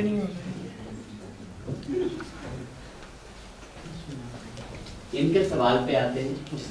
इनका सवाल बिल्कुल सही है कि अगर ऐसा होगा तो क्या करेंगे, क्या प्लान है हमारे पास, क्योंकि डिस्ट्रीब्यूशन में ही सबसे ज्यादा सवाल आते हैं। प्रॉब्लम गांव में होती है, क्या करेगा वहाँ पे, क्या हमारे पास उपाय है इस समस्या का समाधान निकालें, क्योंकि अपना पर्याय देखा जाता है लाइनमैन के द्वारा, ये जो भी टीम है उनके द्वारा। क्या करेंगे, क्या प्लान है आपके पास? पहले तो जो कमेटी होगी सर, वो पहले वहाँ जाके जो उसकी कंप्लेंट है उसको चेक करेगी कि ये सच हो रहा है कि झूठ हो रहा है, कि मतलब पानी आ रहा है कि लगेगा पता। ये तो कल की बात है, शिकायत पे कब की करूँगा, आज कर रहा हूँ शिकायत, कल की करूँगा ना, पिछले कल की। पिछले कल पानी नहीं आया, मेरे पड़ोसी को आया, मुझे नहीं आया, अब इसको कैसे प्रूव करेंगे हम? पिछले कल बैक डेट में तो जा नहीं सकते। उसके लिए सर हमारे को प्लेस पर जाना पड़ेगा ना, फिर वहाँ प्लेस पर जाके क्या देखेंगे कि पानी आ रहा है कि नहीं आ रहा है। आज आ रहा है आप देखेंगे, लेकिन पिछले कल की शिकायत में आज कर रहा हूँ। इसके लिए सर अभी प्लान ये प्लान इम्पोर्टेंट है डिस्ट्रीब्यूशन में। इसका जब अगर आप कुछ तय नहीं करेंगे निर्णय, तो ये इसका मतलब हम कहीं भी फेलियर के चांसेस हमारे हैं, सोचना पड़ेगा इसको लेकर। जी सर। अगर 10 दिन से पानी नहीं आ रहा, पहले तो जेई साहब को भी जाना जरूरी है। क्यों नहीं जरूरी? पूछेंगे ना कि 10 दिन से वो पानी कहाँ से ले रहे हैं। अगर पानी में बहुत नहीं आया तो उसका असर 10 दिन पहले क्यों नहीं कंप्लेन की? और दूसरी बात, हमारे तो सर ये घटना घट रही है। ब्रीफली चलना तो अभी खड़े हैं काफी टाइम। हाँ, फिर बोलो, आपने बोलना चाहिए। कुछ भी नहीं सर, हमारे उधर भी ऐसा ही प्रॉब्लम आई थी ना कि बार बार शिकायतें कर रहे थे, पॉलिटिकली प्रेशर भी पड़ना शुरू हो गया। जब हम चेक करना गए, सबसे पहले चेक करो वहाँ उनकी टैंकियों में पानी इतना था, अंडरग्राउंड टैंक बनाए हुए थे और पानी था उसमें वहीं। मतलब लोग तो ऐसे बोलेंगे पानी नहीं है, लेकिन उनकी टैंकियां चेक सब नहीं ऐसा बोलते। सर मान लिया कि पानी नहीं आ रहा, मान लिए कि नहीं आया 10 दिन से, तब देखेंगे तो सही कि है कि प्रॉब्लम क्या वहाँ पे। अगर भौगोलिक परिस्थितियां वहाँ की खराब हैं, मोटर जल गई, तो आप बोल रहे हैं कि लाइनमैन तो अब हमें तो नहीं, इनका मकसद ये है कि जेई साहब जो है बैठे रहते हैं, ये जाते ही नहीं। वो नहीं मैं बोल रहा हूँ, ये नहीं बोल रहा। जैसे सर हमारे तो जैसे पंप लगते हैं हर उसके ऊपर, पाइप के ऊपर सर, जैसे मेन टैंक ऊपर बना हुआ है और नीचे को घर है, तो सर ऊपर से ट्यूबल पंप लगने शुरू हो जाते हैं, उसकी मॉनिटरिंग कौन करेगा और देखेगा और उनको कौन बताएगा? सही चीज़, क्योंकि पानी जो नीचे वाले घरों को आता नहीं, जब जैसे वो ऊपर से टैंक से पानी छोड़ते हैं तो उसी टाइम ट्यूबल पंप आप ये कि टुल्लू पंप लगाने के ऊपर है, हमारी डिजाइन में गड़बड़ी है। इंजीनियर लोगों ने प्रॉपर डिजाइन नहीं किया कि प्रेशर में पानी वहाँ पे पहुँचे। टुल्लू पंप क्यों लगाने पड़े? जरूरत ही पहले नहीं पड़ी थी सर, जब से जेजेएम स्टार्ट हुआ तब से लोग तब से पड़ रही है। जब अच्छा काम होना चाहिए उसके बाद करानी शुरू होती है। सर मेरे पास तो इसका एक्सपीरियंस है। तो जैसे बोला कि 10 दिन से पानी नहीं आ रहा है, तो विजिट के लिए हम गए, तो वहाँ जब देखा तो भिंडी लगी हुई थी, सब कुछ लगा। हमने देखा जैसे वो ब्लीचिंग पाउडर डाला, खूब पानी, और मना कर दिया कि इसको पीना नहीं है, और जैसे उन्होंने पानी दिया और वो सारी भिंडियाँ साफ हो गई।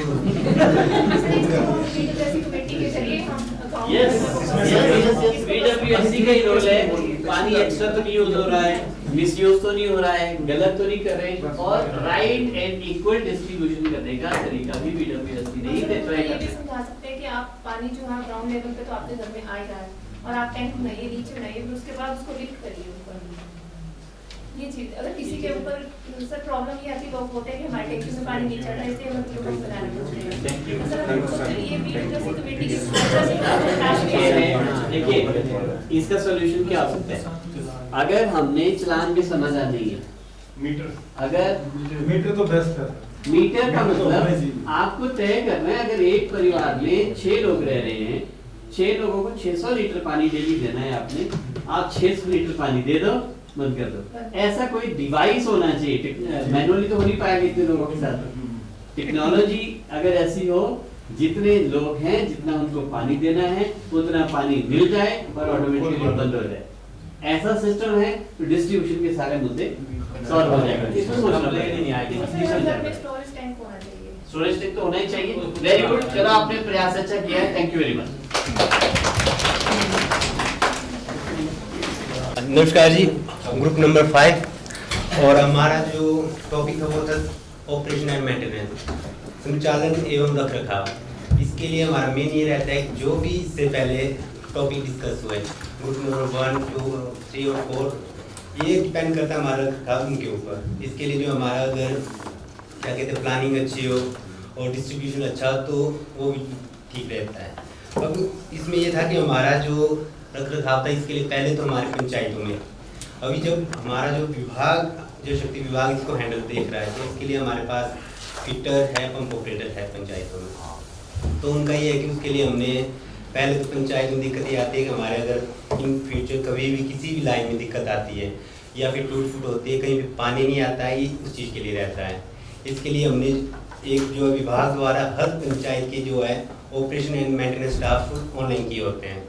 तो उसमें यह है कि वो स्टाफ जब भी इन फ्यूचर अगर किसी पंचायत की स्कीमों में दिक्कत आती है तो उस ऑनलाइन पे भी देख सकते हैं या फिर आपके पर्टिकुलर जो पंचायत में फिटर है हमारे तो उस पर आप कर सकते हैं, कॉन्टैक्ट करके आप उसका सोल्यूशन हम कर सकते हैं। अब साथ में जो है इन फ्यूचर अगर हमारे पास पंचायतों के पास हैंड ओवर स्कीमें होती हैं तो इसमें ये रहता है कि हमारे पास जो मेन पावर एक स्टोर टैंक तक तो हमारा रहता है डिपार्टमेंट देगा पानी, लेकिन उसके बाद का जो हिस्सा रहेगा वो हमारी पंचायत देखेगी। इसके लिए मेन रोल रहता है जो प्लानिंग और BWSC कमेटी उनका रहता है मेन, उन पे डिपेंड करता है कि हमने किस तरह से चलाना है। अब ये चीज़ें ऑपरेशन मेंटेनेंस का मेन चीज़ वही है, ये प्लानिंग और BWSC कमेटी। BWSC कमेटी है हमारी पंचायतों में एक ग्राम सभा जो होगी, ये हमने ऑपरेशन मेंटेनेंस रखना है कि नहीं रखना पंचायत ने लेना है। और साथ में जो ऑपरेशन मेंटेनेंस चलाने के लिए हमने जो वर्कर मेन पावर कौन कौन से रखने हैं, इसके लिए हमें जो है पंचायत पर पंचायत जो विभाग द्वारा जो हर पंचायत दो पर्सन को जो पंपिंग और आपके पैराफिटर की ट्रेनिंग दे रहे हैं, ये विभाग द्वारा चले हुए कंटिन्यूसली करवा रहे हैं 2 पर्सन को। और साथ में जो हमारे लिए इसमें जो वित्तीय रहता है समाधान ग्रुप के लिए जो बात करें थे सर्वे भी जो हमारा रहता है क्या कहते हैं आपके मीटर लगने पंचायतों में। फिलहाल तो गवर्नमेंट ने जो ये मीटर बंद कर दिए, पानी के बिल आने बंद कर दिए हैं, लेकिन ये है कि मीटर ज़रूरी थे। ये इसलिए ज़रूरी थे अगर पंचायतों में हमारे पास अगर मीटर लगेंगे तो हम लोग भी या फिर लोग भी जो पानी कम यूज़ करेंगे। अदरवाइज ये दिक्कत हो रही है कि फ्री पानी है तो लोग मिसयूज बहुत ज़्यादा कर रहे हैं। अदरवाइज ज़्यादा चांस नहीं है कि लेकिन बिल ज़्यादा नहीं आते। फिर भी है कि बात होती है कि अगर हम मीटर लगाओ तो पानी कम यूज़ करना है। तो बाकी चीज़ हमारे सर बताएंगे इसके बारे में। मेन मेंटेनेंस और रखरखाव के लिए उस संचालन के लिए जो है पहले फाइनेंशियल हमें व्यवस्था करनी होगी, वित्त की व्यवस्था की कहाँ से जो पैसा जो है इसके लिए पैसा कहाँ है। इसके लिए BWSC कमेटी जो है ग्राम सभा के माध्यम से एक प्रस्ताव पारित कर सकती है लोगों के सहयोग से कि लोगों को पर हाउस जो है कुछ शुल्क रखा जाए कि जिससे जो है अर्निंग जनरेट हो और उस अर्निंग से हम जो है एक मैन पावर की जरूरत होगी, वहाँ पर एक पंप ऑपरेटर या फीडर रखेंगे तो उसको उसी जनरेट जो हमारी जो रेवेन्यू होगा उसी में से हम उसको मानदेय दे सकते हैं और वो बंदा जो है वो पाइप की जो भी मेंटेनेंस होगी उसको कर सकता है। इसके अलावा हमें टूल किट की जरूरत होगी, अगर हमारी पाइपें टूट जाती है, हमारा जो कुछ भी है उसमें कोई फॉल्ट आता है तो उसके लिए टूल किट की भी जरूरत है। जब बंदा रखेंगे उसको टूल भी चाहिए तो एक उसके लिए एक टूल किट की भी व्यवस्था करनी होगी।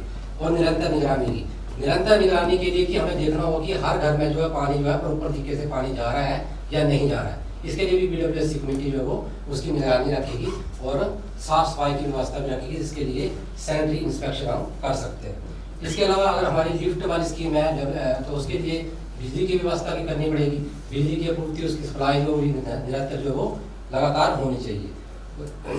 इसके साथ ही पानी के जो हमारे प्राकृतिक जो स्रोत है उसकी साफ सफाई जो है वो निरंतर रूप से होनी चाहिए ताकि लोगों को पीने के लिए साफ सुथरा और स्वच्छ पानी जो है वो मुहैया हो सके।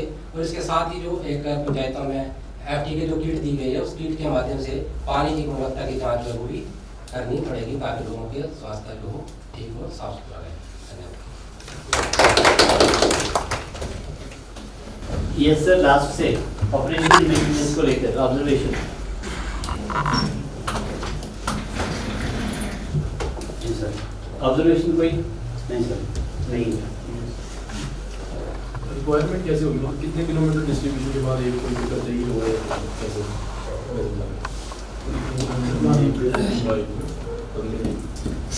उसके लिए वर्कलोड कितने काम के लिए एक आदमी होने चाहिए, वर्क डिस्ट्रीब्यूशन। जी आप कुछ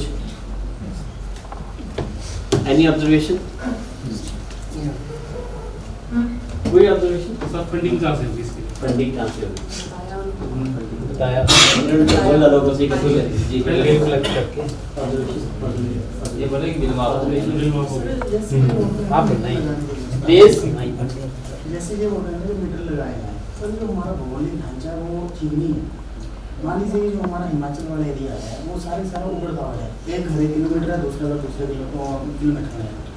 अगर हम मीटर लगा देंगे वो तो उसके एयर के साथ ही घूमता रहेगा, उसको पानी कितना आएगा सर, यही जो मेन चीज़ है। टेक्नोलॉजी को भी इसमें समझना पड़ेगा। हाँ राइट, कोई ऑब्जर्वेशन नहीं? जजेस को पूछ लेते हैं पहले।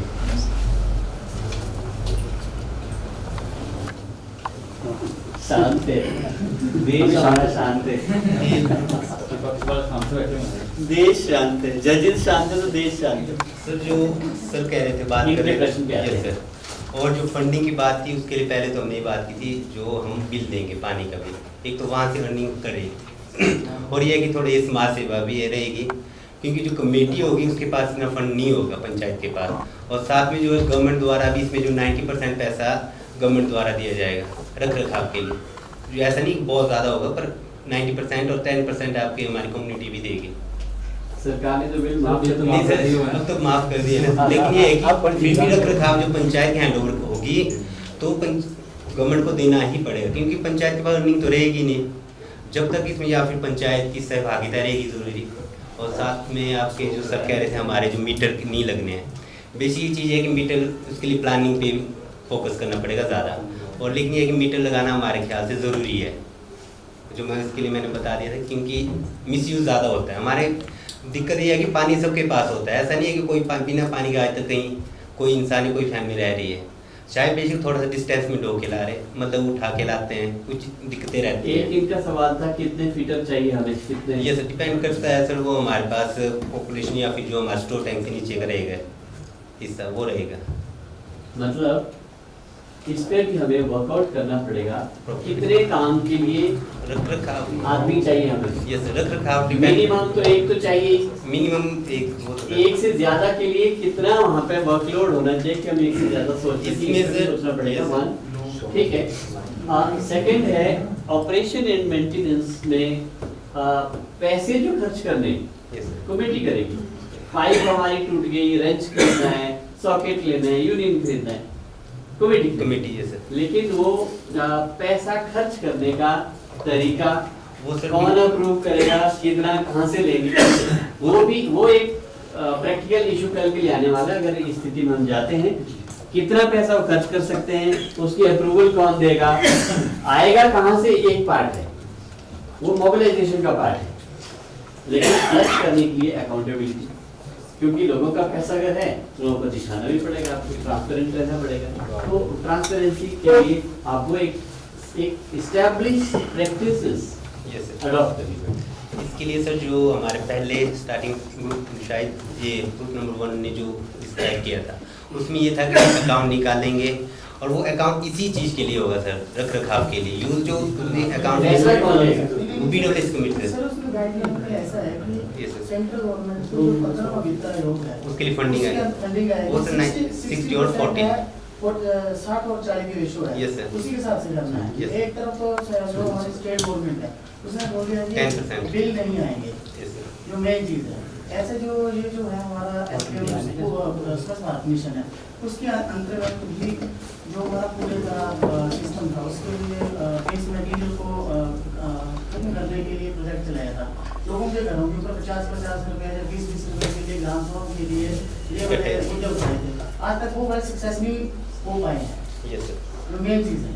क्योंकि हमने भी ऐसे हमारे कुछ पंचायतें हैं वहाँ पर हमने कलेक्शन की थी, जो है कि सेक्रेटरी ने वो वाले जो पैसे हैं वो बैंक में जमा नहीं किए, इसके कारण वहाँ पर बड़ा इशू पैदा हो गया। बोले कि जो 4-5 महीने का ब्याज है वो तो सेक्रेटरी खा गया। जो मेन चीज है। हाँ, हम उस पे नहीं जाएंगे, हम स्कीमेटिक मोड में नहीं जाएंगे कि स्कीम में क्या हो रहा है। हम स्कीमों से हट के बात कर रहे हैं। अगर गांव वालों ने प्रबंधन करना है, व्यवस्था करना है, तो ये मुद्दे हैं जिसके उत्तर हमें खोजने पड़ेगा।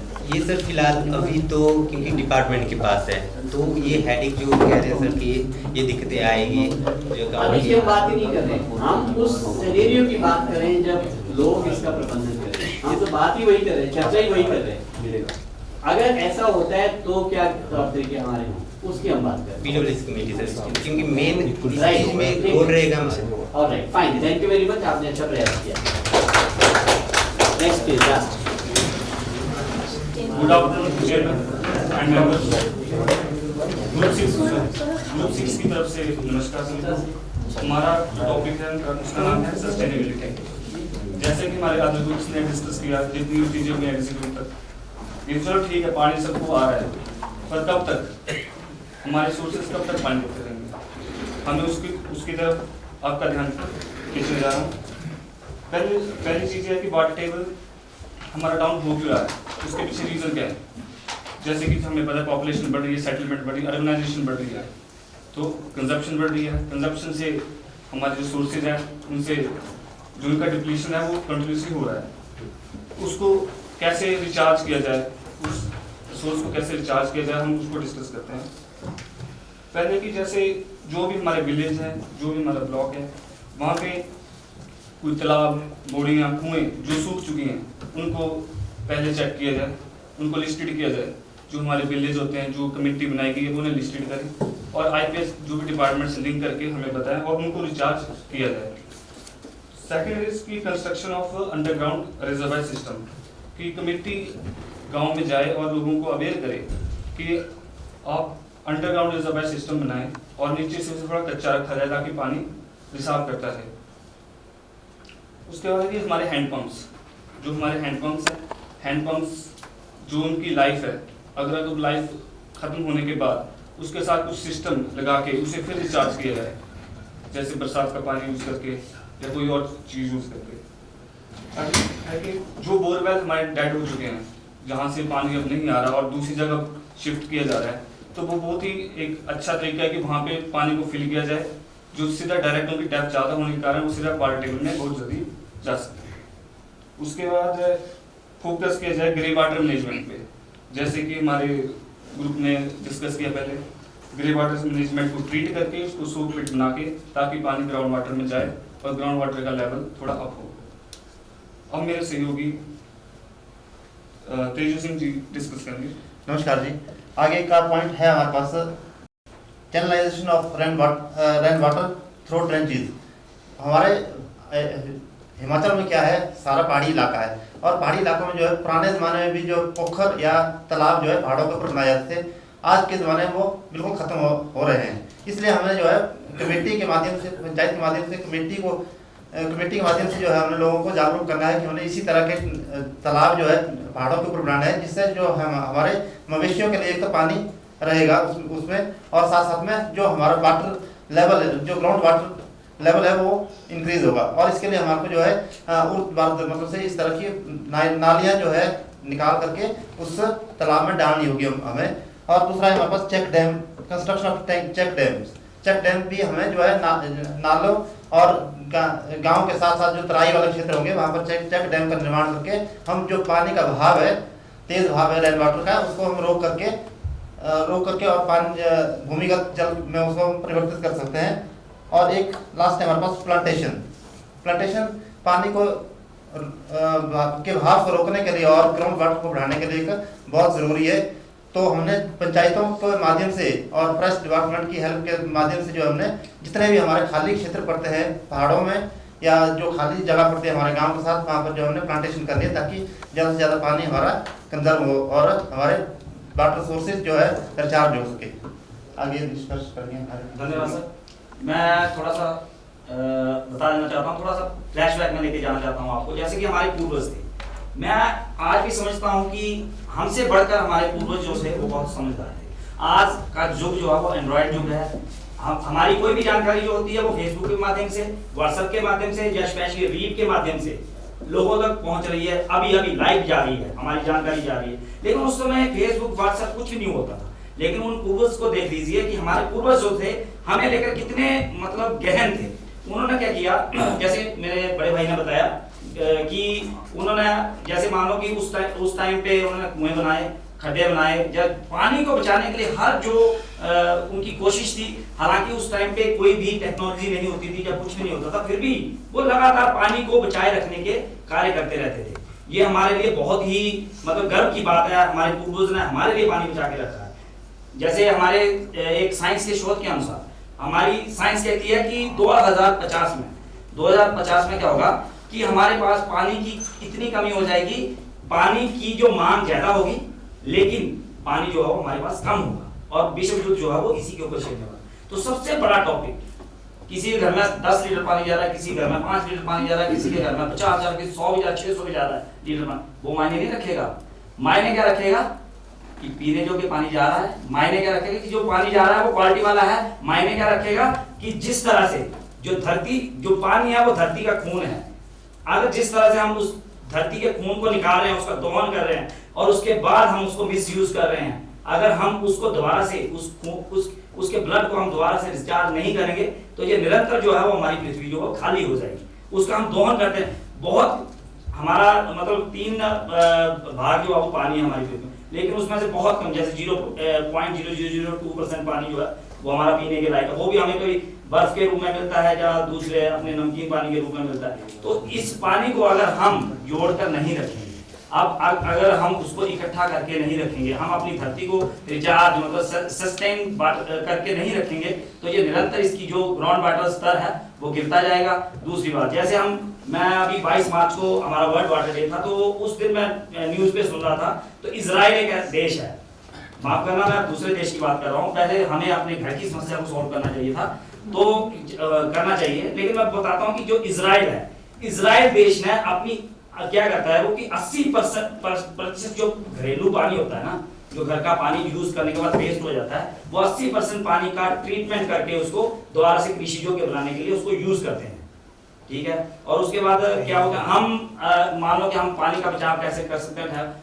जैसे मान लो कि हमारे बड़े भाई अभी सर ने बताया कि जैसे ग्रे वाटर मैनेजमेंट होता है, तो अगर हम उसको दोबारा से जो सॉक पिट बना के हमारा एक पॉइंट आया था, वो हमारे पॉइंट में था, लेकिन इन्होंने बताया था, बड़ी अच्छी बात है कि हम सॉक पिट बना के उसमें मतलब रोड़े आदि डाल के या रेत डाल के उसमें पानी को, हमारे जो घर का पानी निकलता है मतलब जो क्या बोलते हैं बर्तन साफ करने वाला पानी होता है या जैसे भी होता है, तो वो पानी उसको उसमें सॉक पिट में डाल के उसको रिचार्ज किया जा सकता है। तीसरी बात, जैसे मान लो हम क्या बोलते हैं उसको पानी यूज करते हैं अपना बर्तन साफ करने के लिए, तो बर्तन या कपड़े धोने के लिए, एक बार कपड़े धो लेते हैं मशीन पे, तो दूसरी बार हम दूसरा पानी यूज करते हैं, तो हम उसको फेंक देते हैं, तो उस पानी के साथ हम फ्लोर भी साफ कर सकते हैं, सीढ़ियां साफ कर सकते हैं। और सबसे बड़ी बात कि हमारा कर्तव्य है पानी को बचाना, तो ये हमारा ही पार्ट है, क्योंकि हमारा पानी बचेगा, आप कम यूज करेंगे तो तभी तो हमारा ग्राउंड वाटर भी थोड़ा सेफ रहेगा।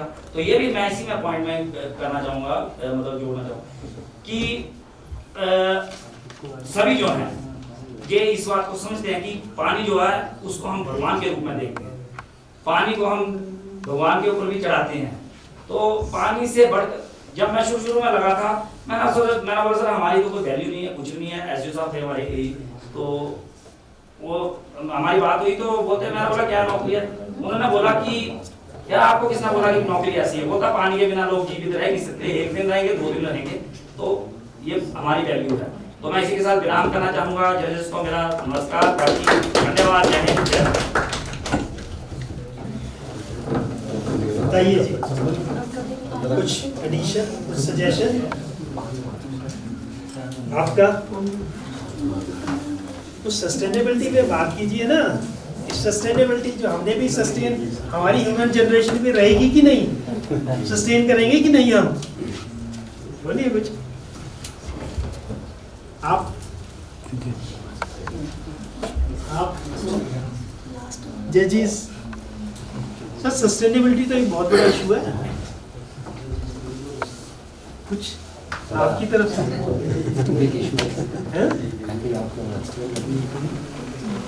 कोशिश नहीं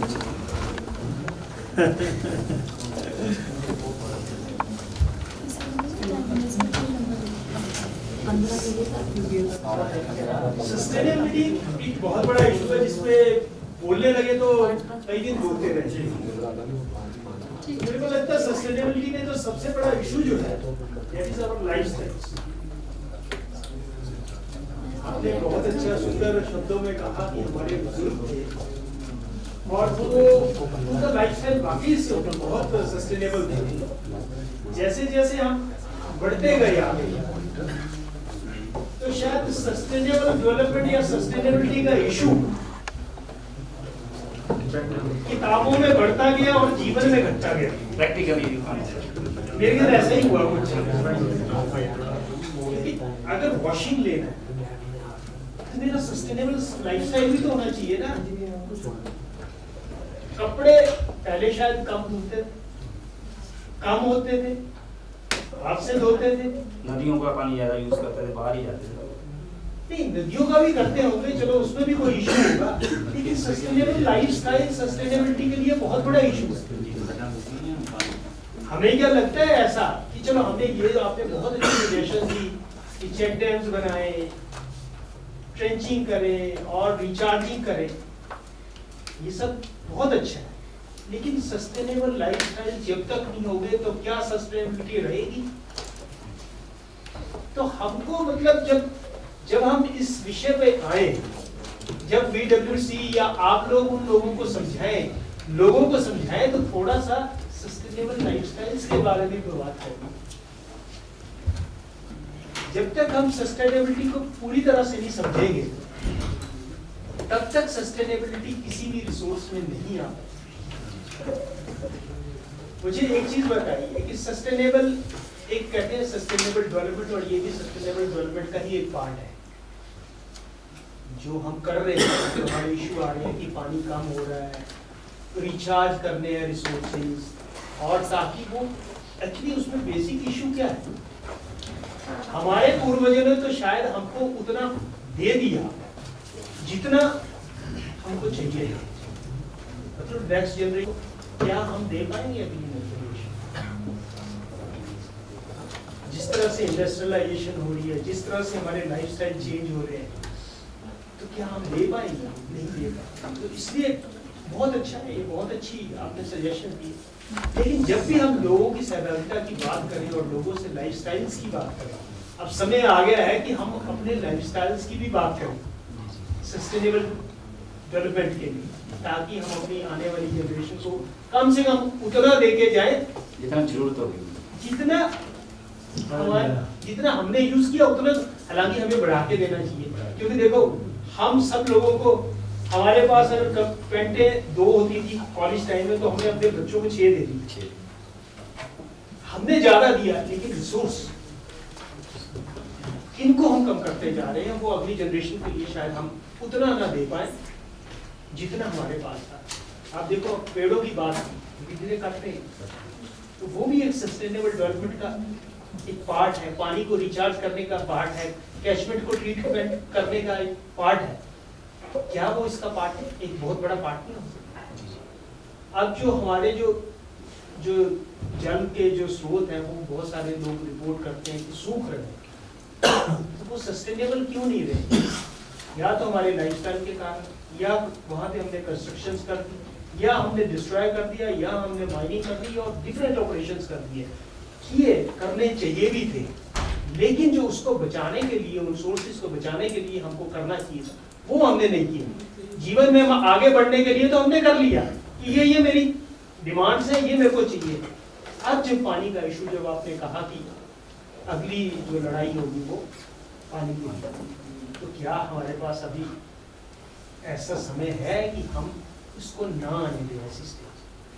तो लोगों को, जब आप BWC में जो कमेटीज हैं, जो आपके सहभागिता करती हैं, पानी की सस्टेनेबिलिटी की बात करती हैं, उनको ये भी साथ में कहें, लोगों को साथ में कहें कि हाँ, हमारे जो वन क्षेत्र कम हो रहा है, या जो पेड़ जो कम हो रहे हैं, उनको हम कम से कम एक ऑप्टिमम ही यूज करें और ज़्यादा से ज़्यादा चलाएं। बाकी आपका प्रयास बहुत अच्छा। Thank you. कमेंट्स आगे सबके? हाँ, कमेंट किसी ने दिया हो गया।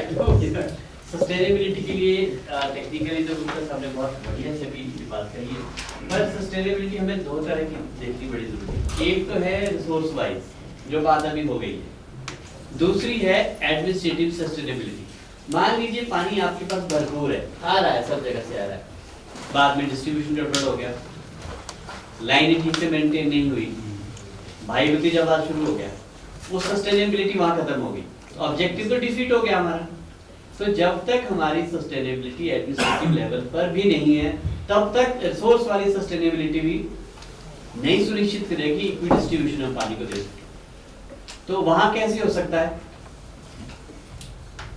ट्रांसपेरेंसी रखेंगे, कैसे रखेंगे? लोगों की भागीदारी बड़ी जरूरी है। मतलब जो कमेटी हमने बनाई है उसके पीरियोडिक इलेक्शंस, सस्टेनेबिलिटी कैसे होगी? आपने एक बार बना लिए, लोग सोए रहे, कुछ किया ही नहीं उन्होंने, फिर क्या करेंगे? काम नहीं होगा। फिर हमें देखना पड़ेगा, अगर इनएफिशिएंट आदमी आगे बीच में, उनको रास्ता बाहर, दूसरे आदमी को लाभ होगा। तो ये फ्रीक्वेंसी बढ़ानी पड़ेगी कि हम सही लोगों को चुनने के लिए उचित एनवायरनमेंट बनाएं। तो कमेटी का चयन भी एक परमानेंट नहीं होना चाहिए, जरूरत पड़ी बदले, अगर अच्छा काम करे तो कंटिन्यू किया जाए, गड़बड़ है बदले जाए। दूसरा, कोई ऑडिटर भी चाहिए आपके काम को देखने वाला भी, कि वो कमेटी अच्छा काम कर रही है कि नहीं, कहाँ एक्सपेक्टेशंस क्या थी कमेटी से और डिलीवरी कहाँ फेलियर रही है, वहां पे भी एक मेंटरशिप की या ट्रेनिंग की कुछ न कुछ वहां पे जरूरत इनपुट्स की आदमी को रहती है। और दूसरा, तीसरा, हमें जब तक स्टैंडर्ड ऑपरेटिंग प्रोसीजर्स नहीं बनाएंगे, एसओपीज, हर एक्टिविटी का एसओपी होना चाहिए हमारे पास, तब तक गलती होने की संभावना यहाँ पर है। अगर हमारे पास सारी चीजें तय मानकों में हैं, पहले ये काम ऐसे होगा, उसके बाद ही दूसरा काम इस तरह से होगा, तीसरा काम इस तरह से होगा, जब तक ये सीक्वेंस हमारे पास सारी एक्टिविटीज के लिए नहीं बनी होगी ना, तब तक गलतियां होने की संभावना रहेगी। अगर उस प्रोसेस से हम जाते हैं तो फिर हम एक सिस्टम में बंध के चल रहे होते हैं, तो वहाँ पर गलती होने की संभावना कम है। तो हमें रिसोर्स की सस्टेनेबिलिटी के साथ साथ एडमिनिस्ट्रेटिव सस्टेनेबिलिटी को भी देखना बहुत जरूरी है। Wonderful, thank you very much.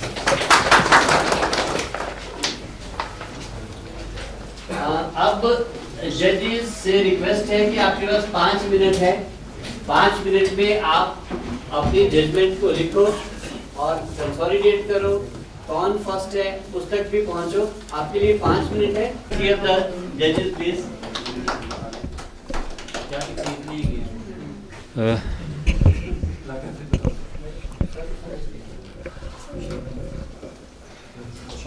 सभी जो ग्रुप थे, बहुत ही अच्छा प्रयास रहा, सभी का उम्दा प्रयास रहा।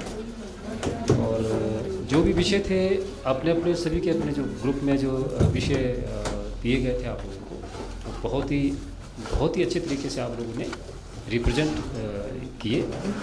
और यहाँ जो एक फर्स्ट पोजीशन पर जो ग्रुप आया है, जो मेरे सहयोगी जो जजेस थे, उन्होंने जो कंसल्टेशन किया, कंपाइल किया, तो ग्रुप नंबर 3 फर्स्ट।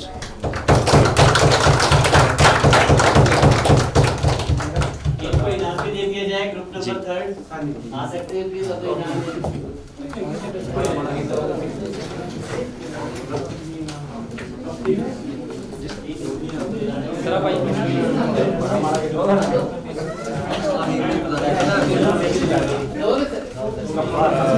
क्लैपिंग हो जाए ग्रुप नंबर 3 के लिए।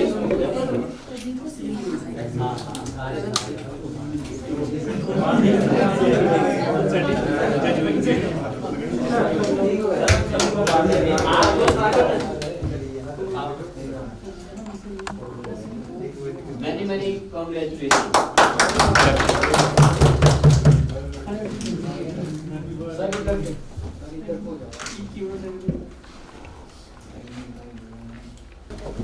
हमें एक बहुत अच्छा मौका मिला हुआ है। आप सभी बहुत एक्टिव बॉडीज़ यहाँ हैं, क्वालिटी पर्सन्स हैं, बहुत सारा अनुभव आप लोगों के पास है। और एक प्लेटफॉर्म के रूप में हम लोगों को जो एक रोल मिला हुआ है, वो as BRC, JEs, SDO, all thing उस रोल को हम किस तरह आगे हम निभा रहे हैं उस चीज़ को। अभी हमारे PRCs हैं, उन्होंने आते ही सारे बहुत एक इंटरनल जो क्वारीज होती है कि STO साहब ने बोला कि आपका रोल तो बहुत अच्छा है, आपकी जॉब तो बहुत अच्छी है, क्योंकि जो हम कार्य कर रहे हैं ना, ये बहुत सीरियस है। जल का जो विषय है बहुत सीरियस है। आज क्या हो गया है, इसको मिशन के रूप में ले लिया गया, जल जीवन मिशन के रूप। और BRCs का अभी हम चाहे हमारे ऑफिशियली हो अनऑफिशियली हो, एक बैकबोन का काम कर रहे हैं BRCs आपने अपने ब्लॉग्स में। इन्होंने VWC का मैटर यहाँ डिस्कस किया, अपना JJM से संबंधित जानकारी दी, अपना जो टेक्निकल वे है उसको बहुत अच्छे तरीके से एक्सप्लेन किया। तो और ज़्यादा मैंने कुछ एक्सप्लेन नहीं करना है, आप सभी बहुत अच्छे से वर्किंग आप अपनी कर रहे हो अपने अपने ब्लॉग्स में। मैं सिर्फ आपसे एक रिक्वेस्ट करना चाहूँगा यहाँ पे कि एक तो जो हमारे BRCs हैं, काइंडली इस चीज़ को ये माइंड में अपने ये मत क्या नाम बिठाएं कि हम ये BRC ये वो जैसा नहीं कहा। हमारा जो रोल है बहुत बड़ा रोल है, बहुत बड़े लेवल की वर्किंग है हम लोग। और एक सौभाग्य है हमारा, परम सौभाग्य है कि हम जल से संबंधित जो हमारा कार्य है उसके लिए काम करें। सोशल वर्क भी है ये, बीइंग सोशल वर्क हम कर रहे हैं लोगों के लिए। आपने देखा होगा कि कुछ 2 या 3 साल पहले हमारे सोलन में पॉइजनिंग के केस भी आए, सुना किसी आपने, काफ़ी न्यूज़ों में आया, सोशल मीडिया में आया। हमारे जो सोर्सेज हैं, नेचुरल सोर्सेज जितने भी हैं, सैंपल टेस्ट करते हैं हमारे BRCs करते हैं, डिपार्टमेंट करता है, लैब में उसकी टेस्टिंग की जाती है। थोड़ा मैं इधर ही है। तो हमारा जो नेचुरल सोर्सेज है, आपने देखा होगा आजकल, क्योंकि हमने रोकना और टोकना छोड़ दिया, पिकनिक स्पॉट बने हुए हैं। हमारे जो महिलाएं और लड़कियां जो पानी लाने के लिए जा रही है वहाँ पे थोड़ी देर के लिए वो सहन करती हैं। आप सहमत कीजिए, कितने वहाँ पानी चली चलेगी, वहाँ आपके डिस्पोजल के गिलास देखेंगे, ठीक है। लेकिन किसी की हिम्मत नहीं होती कि उनको रोके या रोके। बहुत इंपॉर्टेंट चीज़ है ये। बोर्ड लगे हुए हैं वहाँ पे कि यहाँ पे इतना टाइम होगा, कुछ नहीं होगा, ठीक है। और वो हेजिटेशन पता नहीं क्यों होती है उन लोगों में, और वो उस तब तक वो वेट करती रहती है जब तक वो वहाँ से गए। एक तरफ हम वो सैंपल की बात कर रहे हैं, दूसरी तरफ वहाँ को पार्टी शार्टी चली हुई है, कहीं कुछ हो रहा है। आपको पता होगा ध्रुव वाला केस आज भी लोगों के दिमाग में और जो है अभी नहीं जाता, क्योंकि क्राइम से रिलेटेड भी है।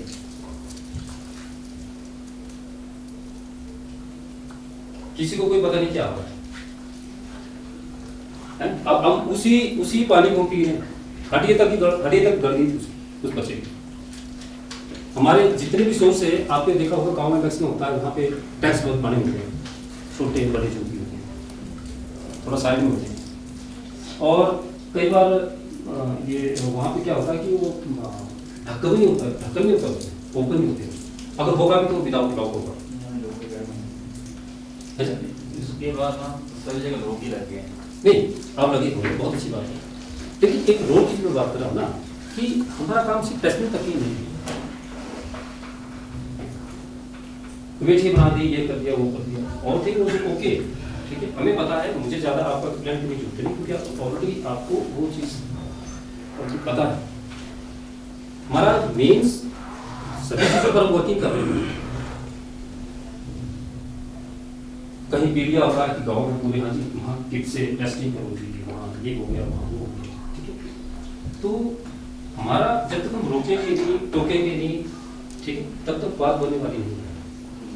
मिशन क्यों, वाई नीड मिशन, क्यों मिशन की जरूरत पड़ी? अब ये विश्व युद्ध की बातें हो रही है, ये हो रहा है, अब ये आने वाले समय में नहीं है, तो जस्ट शुरू हो गया ये चीज़, ये तो हो रही है। अभी दिल्ली में 2 महीने की रात होगी पानी के पीछे, अभी गाँव में हो रहा है, हमारे लोकेलिटी है, हम देखते हैं, माहौल देखते हैं, आपस में वो बहस जाते हैं, इसलिए पानी कम दे दिया, इसलिए वो कर दिया, ठीक है। हमारे मेन थिंग, और किसी ने कहा था हमारे पूर्वज, तेजा जी ने बात की कि हमारे जो पूर्वज थे वो साइंटिस्ट थे, हैं।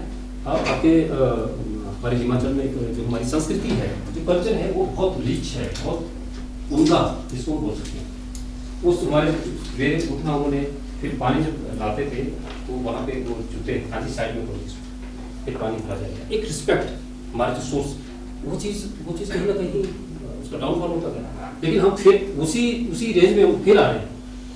अपने जो नेचुरल रिसोर्सेज हैं उन चीज़ों के हम फिर आ रहे हैं, क्योंकि ये एक छोटा सा संकल्प भी लेना हो ना, एक लोटा जल की क्या आवश्यकता होती है। ये तो एक ऐसी नेचुरल गिफ्ट भगवान ने हमारे को दी हुई है, जिसको हम क्या नाम देवता का रूप भी हम मानते हैं, वरुण देवता। तो ये एक परम सौभाग्य है हम लोगों का कि जो वर्किंग कर रहे हैं वो जल के ऊपर वर्किंग कर रहे हैं। एक सोशल पार्ट है, बहुत बड़ा सोशल पार्ट है। इसको हम ये जाते हैं कि हमारा तो बस ये ऑफिस में जाते हैं, मैक्सिमम हमारे BRC से भी काइंडली रिक्वेस्ट है कि आप इस माइंड में ये मत सोचिए कि आप हम सिर्फ ये हमारी जो इम्पोर्टेंस है बहुत बड़ी है। एक कोऑर्डिनेशन जो हमारी है, लोगों के बीच में कम्युनिकेशन जो हमारा बहुत बड़ी बात है। एक कोऑर्डिनेशन का पार्ट हमारा जो है बहुत इंपॉर्टेंट है। हमारे जेस बैठे हुए हैं, ठीक है। अब तो ये क्या नाम चीज़ें हो रही है कि अब कोई भी अगर कोई एक्टिविटीज़ हो रही है, चाहे ब्लॉक स्तर की हो रही है, जिला डिस्ट्रिक्ट लेवल की हो रही है, उसमें फर्स्ट जो है BRC को ही BRC को ही पूछा जाता है कि हमारे BRC से बात करें। क्यों? क्योंकि डायरेक्ट जो कनेक्टिविटी है, अब कनेक्ट और कनेक्टिविटी, अब मोबाइल में 200 नंबर होते हैं हमारे पास, लेकिन कनेक्टिविटी हमारी बहुत कम होती है। तो उन लोगों से साथ जो भी हमारा कोऑर्डिनेशन का पार्ट रहता है, तो डायरेक्टली चाहे हमारा ऑफिशियल की वो हम कोऑर्डिनेट करते हैं, चाहे ब्लॉक स्तर पर चाहे अपने डिस्ट्रिक्ट लेवल पर। तो एक अपॉर्चुनिटी हमें मिली हुई है, एक प्लेटफॉर्म मिला हुआ है। एक प्लेटफॉर्म मिला भी बहुत बड़ी सौभाग्य की बात है। ज़्यादा मैं समय नहीं लूँगा, क्योंकि ऑलरेडी काफ़ी फाइनली लास्ट में एक ही चीज़ बोलूँगा कि जो प्लेटफॉर्म होता है, जो स्टेज होता है, वो बहुत कम लोगों को मिलता है। और इस प्लेटफॉर्म पर हमारे को एक हमारा एक परम सौभाग्य है कि हमें मिला है, क्योंकि पता ही आपको कि सभी लोग जो है स्टेज पर नहीं जा सकते। अगर सभी लोग स्टेज पर चले गए तो क्या होगा? उस स्टेज पर पहुंचने के लिए हमें मेहनत करनी पड़ती है, वो चीज़ हमें मिली हुई है, विभाग के द्वारा मिली हुई है। एक जो भी हमारा एक अपना ministry of rural development mission, जिसमें हम शुरू में जुड़े, हमने काम किया, एक अच्छा अनुभव हमें लगा। प्लेटफॉर्म स्टेज पर बात करने के लिए हम लोगों को एक हेजिटेशन होती थी, एक इंट्रोडक्शन भी देना होता था, उसमें भी हमें बहुत ज़्यादा हेजिटेशन होती है, हम कैसे बात करेंगे, ये करेंगे।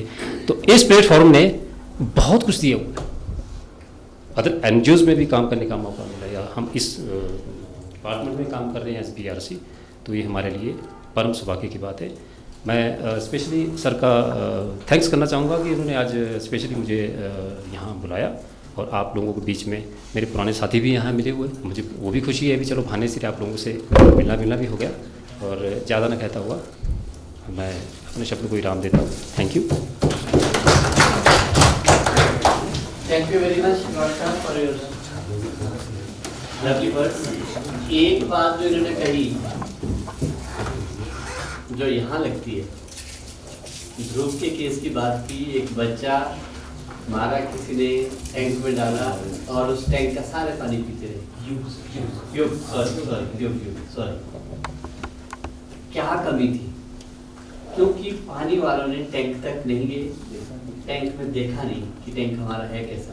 तो हमारे SOP जब तक बनेगी नहीं ना कि हमें हर दिन सप्ताह में एक दिन, अगर डेली नहीं जा सकते हैं, सप्ताह में कम से कम एक दिन तो हम सुनिश्चित करें कि हम सोर्स तक जाएं, देखें ठीक भी है कि नहीं। जब तक और जब हम जाएं उसको कहीं लिखें, कहीं कुछ ऐसा हो कि हम अपना डॉक्यूमेंट्री मेंटेन करें, झूठ के लिए नहीं, सच के लिए, औरों को दिखाने के लिए नहीं, खुद के लिए दिखाने, तसल्ली खुद को देनी होती है।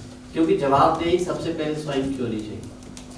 ईश्वर तो हमारे भीतर है ना, आत्मा के रूप में बैठते हैं, पहले उनके प्रति हमें अपने आप को जवाबदेह बनाना पड़ता, दुनिया उसके बाद शुरू होती है। तो हम जब तक शॉर्टकट सिर्फ ऑब्जेक्टिवली जो डिफाइंड एक्टिविटीज़ है उन तक रहेंगे तो काम नहीं होगा। हॉलिस्टिकली सोचना पड़ेगा, समय सीमा को दूर करके सोचना पड़ेगा। अगर अर्ली मॉर्निंग वॉक करते हुए भी मुझे सोर्स तक पहुंचना है, देखना है, तो हमें ये नहीं देखना कि 10 बजे के बाद नौकरी शुरू होती तब जाऊँगा। नो, अगर जा रहे हैं मॉर्निंग वॉक में तो आप देख के आ जाओ ना। ऑब्जेक्टिव हमारा, हम किसके लिए काम कर रहे हैं? हम लोगों के लिए जीवन दे रहे हैं। हवा के बाद पानी ही ऐसा जो जीवन दे सकता है। तो हमारा जीवन दायिनी होने का जो गौरव प्राप्त हुआ है, जो इन्होंने कहा है, बहुत बड़ी बात है। तो हमें इस तरह से देखना पड़ेगा इन चीज़ों को। तो मुझे लगता है क्विकली हम आज का क्विक फीडबैक ले लें। आज का दिन हमारा लगभग कंप्लीट है। जो आज का दिन है बहुत अच्छा रहा सर। इस जो डे में सर बहुत कुछ सीखने को मिला। जो हमारा इंट्रोडक्शन इम्प्रूवमेंट की है सर ने, चाहे जेजीएम से रिलेटेड हो, चाहे पर्सनैलिटी से रिलेटेड हो, उसमें काफ़ी सुधार हुआ है सर। Thank you sir. आज का दिन जो है बहुत बढ़िया रहा। सुबह के सत्र से जैसे ही मतलब आज के प्रशिक्षण की शुरुआत हुई तो बहुत सुंदर लगा, और उसके बाद जब जैसे ही ये ग्रुपिंग सिस्टम शुरू हुआ तो वो भी बहुत अच्छा लगा, उसमें काम करना भी बहुत अच्छा लगा। ठीक ही हुआ सर, ठीक ही हो गया सर, बहुत बढ़िया। और इसमें हमारे दृष्टिकोण को थोड़ा सा इन्होंने बढ़ाया है और सोच को बदला है। आज के सत्र में सर जेजीएम के सभी पहलुओं पे चर्चा हुई, और सर मेरे लिए तो फर्स्ट टाइम था कि मैं अटेंड कर रहा था, तो मुझे तो सर बहुत बढ़िया लगा, और जो चीज़ें नहीं पता थी वो भी आज पता लगी। आज का दिन जो है बहुत ही बढ़िया रहा। आज के दिन जो भी हमारे जल जीवन मिशन को लेकर या BWSC कमेटी या चाहे वो डिस्ट्रीब्यूशन का मुद्दा हो, उनको लेकर जो भी हमारे मन में संशय था, जो भी सवाल थे, वो आज डाउट हमारे क्लियर हो गए हैं, तो बहुत अच्छा लगा। आज का सत्र बहुत अच्छा रहा, सुबह से लेकर शाम तक। ठीक है, आज का सत्र बहुत अच्छा रहा, जिसमें जल प्रबंधन के बारे में सबसे ज़्यादा चर्चा की गई, और ग्रुप वाइज जो हमने डिस्कशन की वो सभी लोगों ने मेरे ख्याल से अच्छी तरह से इसको सीखा। तो आशा करते हैं कि कल का सेशन भी इस तरह का रहे। आज का दिन बड़ा अच्छा लगा, और जो भी सेशन हुए बड़े प्यारे थे। सेशन बड़ा अच्छा रहा सर। आज का सेशन बहुत अच्छा रहा हम लोगों का। जल जीवन मिशन के बारे में, उसके पहलुओं के बारे में बहुत अच्छी तरीके से हम लोगों ने डिस्कशन किया, बहुत कुछ सीखा। जी सर, आज का सेशन बहुत अच्छा रहा। जल जीवन मिशन और ग्रुप डिस्कशन बड़ी अच्छी थी। आज का सेशन अच्छा रहा, बहुत कुछ सीखने को मिला। मेरे मतलब पहली ही ट्रेनिंग है जो मैं यहाँ अटेंड की है, और इसमें देखा जाए तो मैनेजमेंट भी बहुत अच्छा है। सुबह से लेकर शाम तक मतलब हर चीज़, हर मतलब पहलू देखा जाए तो सब बहुत बढ़िया है। आज का सेशन बहुत बढ़िया रहा सर। जेजीएम पे चर्चा हुई और उसमें बढ़िया ग्रुप में डिस्कशन हुई, बढ़िया लगा। आज का जो सत्र था वो बहुत ही अच्छा रहा, बहुत कुछ सीखने को मिला। जो हमारे बीच में आज के टॉपिक को लेकर जो कमियां थी वो भी हमारी मतलब जो उसको हमने फुलफिल किया, और साथ में जो शुरुआती दौर पे जो एनर्जी बनी रहती है प्रतिभागियों में, वो लगातार हमारे जो आज हमारे मतलब जो समझाने वाले थे या हमारे आज टीचर थे हमें जो समझा रहे थे, उनके समझाने का तरीका ऐसा था कि हमारी अभी तक की एनर्जी जो है वो बनी हुई है, और ये बहुत ही अच्छा लगा हमें। आज का डिस्कशन अच्छा रहा। जैसे ग्रुप डिस्कशन थी हमारी, वो बहुत बढ़िया थी। शायद सभी ने अच्छा किया होना, और मेरे को जज करने का मौका मिला, उससे मैं बहुत खुश हूँ। आज का जो हमारा सेशन था बहुत ही अच्छा था, और जेजीएम के बारे में जो भी हमारे डाउट्स वगैरह थे वो भी काफ़ी हद तक क्लियर हो गए। आज का दिन बहुत अच्छा रहा। जो भी शुरू में जब जेजीएम के बारे में था, जो हमारे टॉपिक क्लियर नहीं थे वो हो गए, और अंत में जो ग्रुप डिस्कशन की गई वो भी बहुत अच्छा। आज का सेशन बहुत अच्छा रहा जी। मैं अपने आप को सौभाग्यशाली समझता हूँ कि आज मुझे आने का मौका मिला, क्योंकि मैं किसी और की जगह आया था तो मेरी जगह कोई और जय साहब आ रहे थे, और जेजीएम के बारे में काफ़ी विस्तृत जानकारी मिली, और ख़ासकर BWSC के बारे में, जिसके बारे में कम जानकारी थी, अनभिज्ञता में था। बाकी 6 समूहों में जितने बिंदु मिले सीखने को मिले, अच्छे कुछ बिंदु ऐसे थे जिनके बारे में पता नहीं था, अच्छे बिंदु मिले। मैं उसके धन्यवाद जी। उसका जो सत्र रहा, 2-3 सत्र जो चले हैं हमारे, उसमें पहले तो जो हमारा अपना ग्रुप डिस्कशन वगैरह हुआ है वो बहुत ही बढ़िया रहा है। उसमें जो हमारे जैसे भाई जी ने बताया कि 6 ग्रुप बनाए गए थे, उनमें अलग अलग ग्रुपों में अलग अलग चर्चा हुई है, तो उससे हमें बहुत कुछ सीखने को मिला है। तो आशा करता हूँ कि आगे भी ऐसे ही मिलता रहेगा और हम बढ़िया लोगों के बीच जाएंगे इस कहानी को। सर, आज का काफ़ी अच्छा सेशन रहा। सबसे पहले काफ़ी नए लोग आए, उनसे हम परिचित हुए। ट्रेनर से तो हमें सीखने को मिला, लेकिन इन लोगों से भी बड़ा कुछ सीखने को मिला। ग्रुप डिस्कशन बहुत अच्छा इसका पार्ट था एक, और जो हमारा सेल्फ कॉन्फिडेंस बढ़ा है, जैसे ट्रेनर्स हमें आगे ले जाकर हमें बोलना सिखा रहे हैं, तो मैं इतना ही धन्यवाद करना चाहूँगा। काफ़ी अच्छा सेशन था आज का। आज का दिन बहुत अच्छा रहा, बहुत कुछ सीखने को मिला, जो कुछ भी डाउट्स क्वारी थे सब क्लियर हो गए हैं। Thank you. कुछ सीखने को मिला, और सबसे जो अच्छा रहा वो टीम वर्क। हमने जो ग्रुप बनाए थे उसमें सभी से ज़्यादा डिस्कशन करके जो भी हमने हमारे टॉपिक मिले थे वो हमने आगे प्रेजेंट किए। इसका जो सेशन था वो बड़ा अच्छा रहा, और जो ग्रुप डिस्कशन वाला था वो ज़्यादा ही अच्छा रहा, जिसमें हमने मतलब सभी ने मिल के काम किया। आज जो हमारी वर्कशॉप रही बहुत अच्छी रही, क्योंकि काफ़ी वर्कशॉप हमने की है, उसमें हम सारा थॉरली करते थे। आज हमने प्रैक्टिकली भी किया, जो कि मुझे बहुत अच्छा लगा। Thank you sir. आज का दिन सर बहुत अच्छा रहा, जल जीवन मिशन के बारे में बहुत कुछ सीखने को मिला और आगे भी सीखेंगे। आज का टॉपिक जो थे, खासकर जो हमारे प्लानिंग और क्या कहते हैं डिस्ट्रीब्यूशन, ये चीज़ें काफ़ी अच्छी लगी।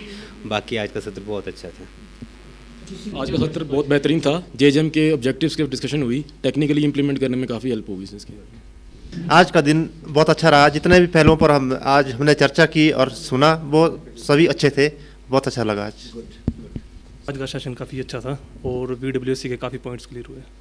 आज का सेशन बहुत अच्छा था। Thank you. आज का सेशन बहुत अच्छा था। Thank you sir. आज का सेशन बहुत अच्छा था और फ्रेंडली भी था। आज का सेशन बहुत अच्छा रहा और बहुत कुछ सीखने को मिला। सर आज का सेशन बहुत अच्छा था, इसमें हमें बहुत कुछ सीखने को मिला। जैसे डॉक्टर साहब जी ने हमें बहुत ही अच्छे से हर क्वेरी को हमारी को उन्होंने सॉल्व किया, बड़े ही एक्सप्लेन में विस्तृत तरीके से हमें बताया। और ग्रुपिंग का सिस्टम भी बहुत अच्छा था, उससे मतलब एक हमारा इंटरेस्ट बना रहा। शाम तक हम बिल्कुल एनर्जी में रहे। सर आज का सेशन बहुत बढ़िया रहा और बहुत कुछ सीखने को मिला। सर आज का सेशन बहुत अच्छा रहा और JJM को लेके जो भी डाउट थे वो सब क्लियर हो गए। आपका बहुत बहुत धन्यवाद पहले तो सपोर्ट करने के लिए। ट्रेनिंग को, प्रशिक्षण को जिस तरीके से चलना चाहिए था उसी तरीके से आपने सहयोग किया है, बल्कि बहुत अच्छे से पार्टिसिपेट भी किया है साथ में, क्योंकि ये दोनों की प्रतिभागिता बहुत ज़रूरी है, सिखाने वाले की भी, सीखने वाले की भी। आपने बहुत कुछ आज कुछ एक ट्रैक पकड़ लिया होगा।